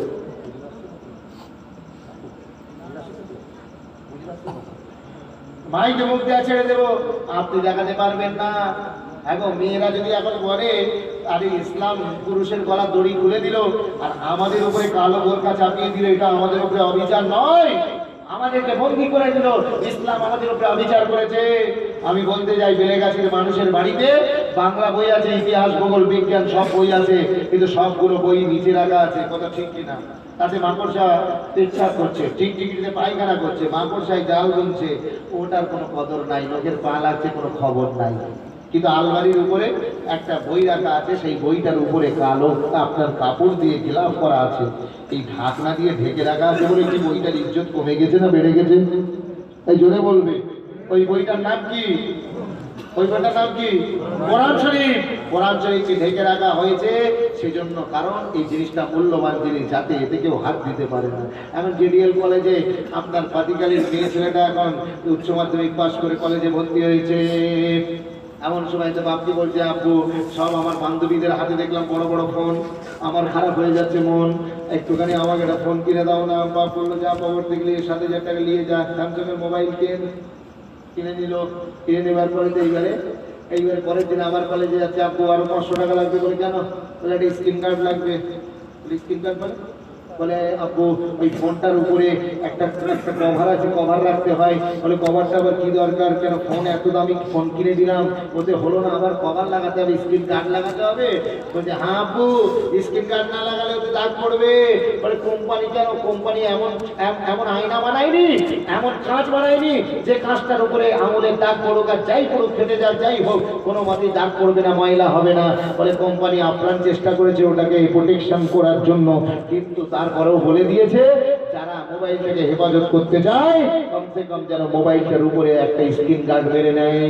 সঙ্গে সঙ্গে বাপ বললো তুমি মোবাইলটা বুঝলে, মোবাইলের উপর স্ক্রিন গার্ডটা বুঝলে, কিন্তু তুমি তুমি খুলে মোবাইল আর স্ক্রিন গার্ড হলো তোমার বোরখা। মেয়ে ছেলে শুনে রেখে দাও, যেমন মোবাইল ফোন হেফাজত করার জন্য মোবাইলে যাতে দাগ না পড়ে, যাতে ময়লা না হয়, তার জন্য উপরে একটা স্ক্রিন গার্ডের প্রয়োজন। তেমনি নারী, তোমার গায়েতে যাতে কেউ তোমার চরিত্রের বদনাম যাতে কেউ দিতে না পারে, তোমার গায়ে যাতে কেউ হাত না দিতে পারে, তোমার দৃষ্টিতে তোমার দিকে যাতে কুদৃষ্টিতে তাকাতে না পারে, তার জন্য তোমার শরীরকে প্রোটেকশন করার জন্য একটা স্ক্রিন গার্ড দরকার। সেই স্ক্রিন গার্ডটার নাম হলো পর্দা। একবার জন্য পড়া যাবে না সুবহানাল্লাহ। আজকে স্বামী এ খালি সামনে দিচ্ছে পিকআপ আর দিদিকে বেপর্দা করিয়ে বসিয়ে পিছনে রেখে দিয়েছে মেকআপ। বলি কোথায় যাচ্ছে, বলে আমি বিউটি পার্লারে যাচ্ছি। বিউটি পার্লার তো জাদুঘর, যেখানে ঢোকে জরিনা, বের হয় ক্যাটরিনা। আপনি চিন্তা করলে অবাক হয়ে যাবেন, সেই বিউটি পার্লারের প্রতি আমাদের আকর্ষণ বেশি। তো আজকে আমি অনেক স্বামীকে দেখেছি যাদের বিবি একটু খুব সুন্দর দেখতে, তারা কি করবে না করবে আর খুঁজে পায় না, হাতা মাথা খুঁজে পায় না, এলাকায় নিয়ে পোপো করে ঘোরে আর পাড়ার লোককে দেখিয়ে বেড়ায়। সেদিন মনের মাথায় দাঁড়িয়ে আছি, একটা যুবক ছেলে বাইকে করে দেখে একটা মেয়ে ছেলেকে নিয়ে এসে আমার সামনে দিয়ে যাচ্ছে, পূর্ব পরিচিত, আমাকে সালাম দিচ্ছে, আসসালামু আলাইকুম আরিফ ভাই। ওয়ালাইকুম আসসালাম। পিছন ফিরে তাকিয়ে দিকে একটা সুন্দরী মেয়ে ছেলে বসে আছে। আমি বলি ভাই এটাকে, বলে তোমার ভাবি। আমি বলি কি পরিয়েছো, শাড়ি না মশারি? পুরো হাওড়া শিয়ালদা সব দেখা যাচ্ছে। তা তোমার বিবিকে তুমি নিয়ে যাবে না তো পাড়ার লোক নিয়ে যাবে? বলে হ্যাঁ আমি নিয়ে যাব। আমি বললাম তো তুমি নিয়ে যাও, কিন্তু বোরখার ভিতরে নিয়ে যাও না, যেখানে খুশি সেখানে নিয়ে যাও, কোনো অসুবিধা নেই। তো তুমি যখন নিয়ে যাচ্ছ একটু বোরখা পর্দার ভিতরে নিয়ে যাও। তখন বেয়াদব লজ্জা শরমের মাথা গিয়ে বলছে ভাই বিয়ের পর থেকে তো শুধু আমি একাই দেখলাম, পাড়ার লোকের হক নাই, পাড়ার লোকের হক আদায় করে বেড়াচ্ছে। এখন পাতিকালিতে কেউ আছে নাকি এইরকম পাড়ার লোকের হক আদায় করে বেড়ায়? আপনি স্বামী হয়েছেন, আপনার স্ত্রীর হক আদায় দেবেন, স্ত্রী আপনার স্বামীর হক আদায় দেবে। দুজনের সম্পর্ক যদি হক যদি সঠিকভাবে আদায় হয়ে যায়, আমার আল্লাহ বলছে উভয়ের সংসারকে আমি জান্নাতের টুকরা বানিয়ে দেবো। আরেকবার জোরে বলুন তো সুবহানাল্লাহ। অসুবিধা হচ্ছে নাকি?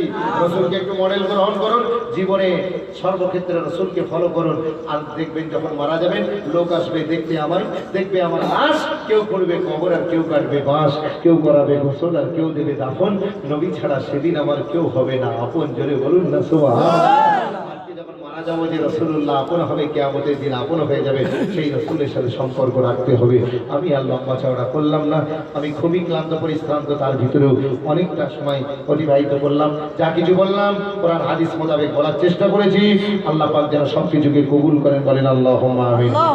আপনাদের এই তালদি সুরওয়ালা গার্লস হাই স্কুল আছে না, 2014 সাল না সম্ভবত 15 সালে উচ্চ মাধ্যমিকের ইকোনমিক্সের পরীক্ষা চলছিল। দিনটি আমার মনে আছে। সেই দিন পরীক্ষা চলছিল, আর এমন সময়তে পরীক্ষা চলতে মেয়েদের স্কুল, মেয়েরা টুকলি করে শাড়ি ভাজে ভাজে আটা দিয়ে চেপে স্কুলে নিয়ে এসেছে। ম্যাডাম ধরেছে টুকলি করছো কেন? বলে আমরা বুঝি তো তোমার বাপের কি? বলে খাতা ক্যান্সেল করে দেবো। বলে তুমি পরীক্ষার হল থেকে বেরো, তোমাকে দেখে নেবো। সত্যি সত্যি ম্যাডাম গুলো লেডিস কম্পার্টমেন্টে উঠেছে ট্রেনেতে। এই উচ্চ মাধ্যমিকের মেয়েগুলো উঠে ম্যাডাম গুলো চুলের মুঠি ধরে ম্যাডাম গুলোকে মেরেছে, শেষ পর্যন্ত শাড়ি পর্যন্ত ছেড়ে দিয়েছে। শেষ পর্যন্ত অন্যায় স্বীকার করতে হয়েছে যে আমার টুকলি ধরা ভুল হয়েছে। তাহলে পরীক্ষায় কড়া গার্ড দিলে ম্যাডাম মার খায়, পরীক্ষায় কড়া গার্ড দিলে মাস্টার মার খায়, আর জলসায় কড়া ডোজ মারলে বক্তার গাড়ির চাকাটা হাওয়া খুলে দেয়। দেখবেন আমার নতুন গাড়ি, আমি বাড়ি যেতে চাই তাড়াতাড়ি, ওর উপরে করবেন না বাড়াবাড়ি। আসেন যা কিছু বলেছি কোরআন হাদিস থেকে বলার চেষ্টা করেছি। আমার বক্তব্য যদি কোরআন হাদিসের বাইরে যায় তাহলে আপনারা আমার বুকের কালার ধরবেন। আমি আরিফুর রহমান শোনাতে এসেছিলাম কোরআন হাদিসের বিধান। আমার বাড়ি হাওড়ার ওইসানি, হয়তো আমার কথায় কারো গায়ে লেগেছে চুলকানি, তবে মনে রাখবেন কোরআন হাদিসের বাইরে কিন্তু আমি একটাও কথা বলিনি। যা বলেছি আল্লাহ যেন কবুল করেন, বলেন আল্লাহুম্মা আমিন, বলেন আল্লাহুম্মা আল্লাহুম্মা আমিন। যদি আমার বক্তব্য কোরআন হাদিসের সঙ্গে না মেলে তাহলে আমাকে ধরবেন, अगर न मिले तो मुझे पकड़ लो, न मिले तो मुझे पकड़ लो, और अगर मिल जाए तो मुस्तफा का दामन पकड़ लो। जोरे बोलूं ना सुभान अल्लाह। न मिले तो मेरे गिरबान पकड़ लो, और अगर मिल जाए तो मुजाद्दिदुल ज़मान का दामन पकड़ लो। जोरे बोलें सुभान अल्लाह। আসেন সকলে রাসূলুল্লাহ সামনে দাঁড়িয়ে একটু সালাত ও সালাম পেশ করি। ইয়া নবী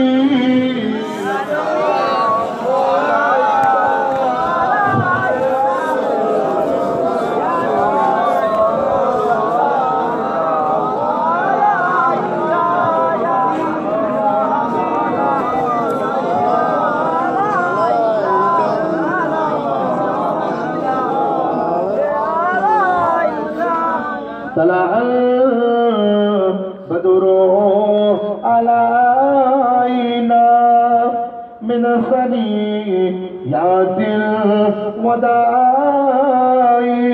وجب الشكر علينا مدى لله داعي يا نبي سلام عليك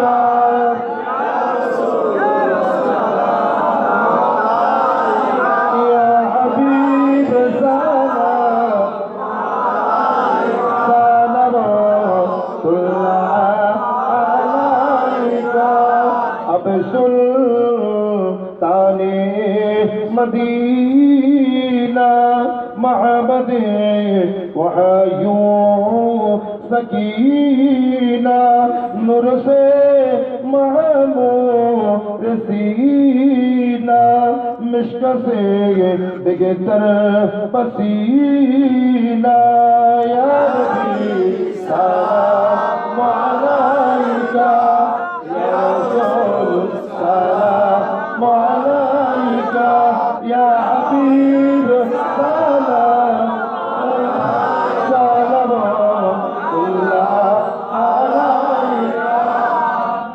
नाराय तकबीर हुजूर किबला हुजूर किबला हक फुरपुरा शरीफ हिजबुल्लाह औलाद मुजद्दिदुस सवाद नाराय तकबीर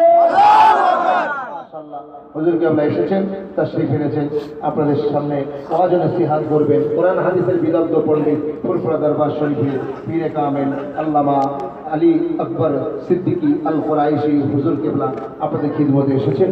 আপনারা সকলে বসেন, সকলে বসেন। কিছুক্ষণের মধ্যে হুজুর মঞ্চে আসছেন, আপনারা সকলে বসেন বসেন।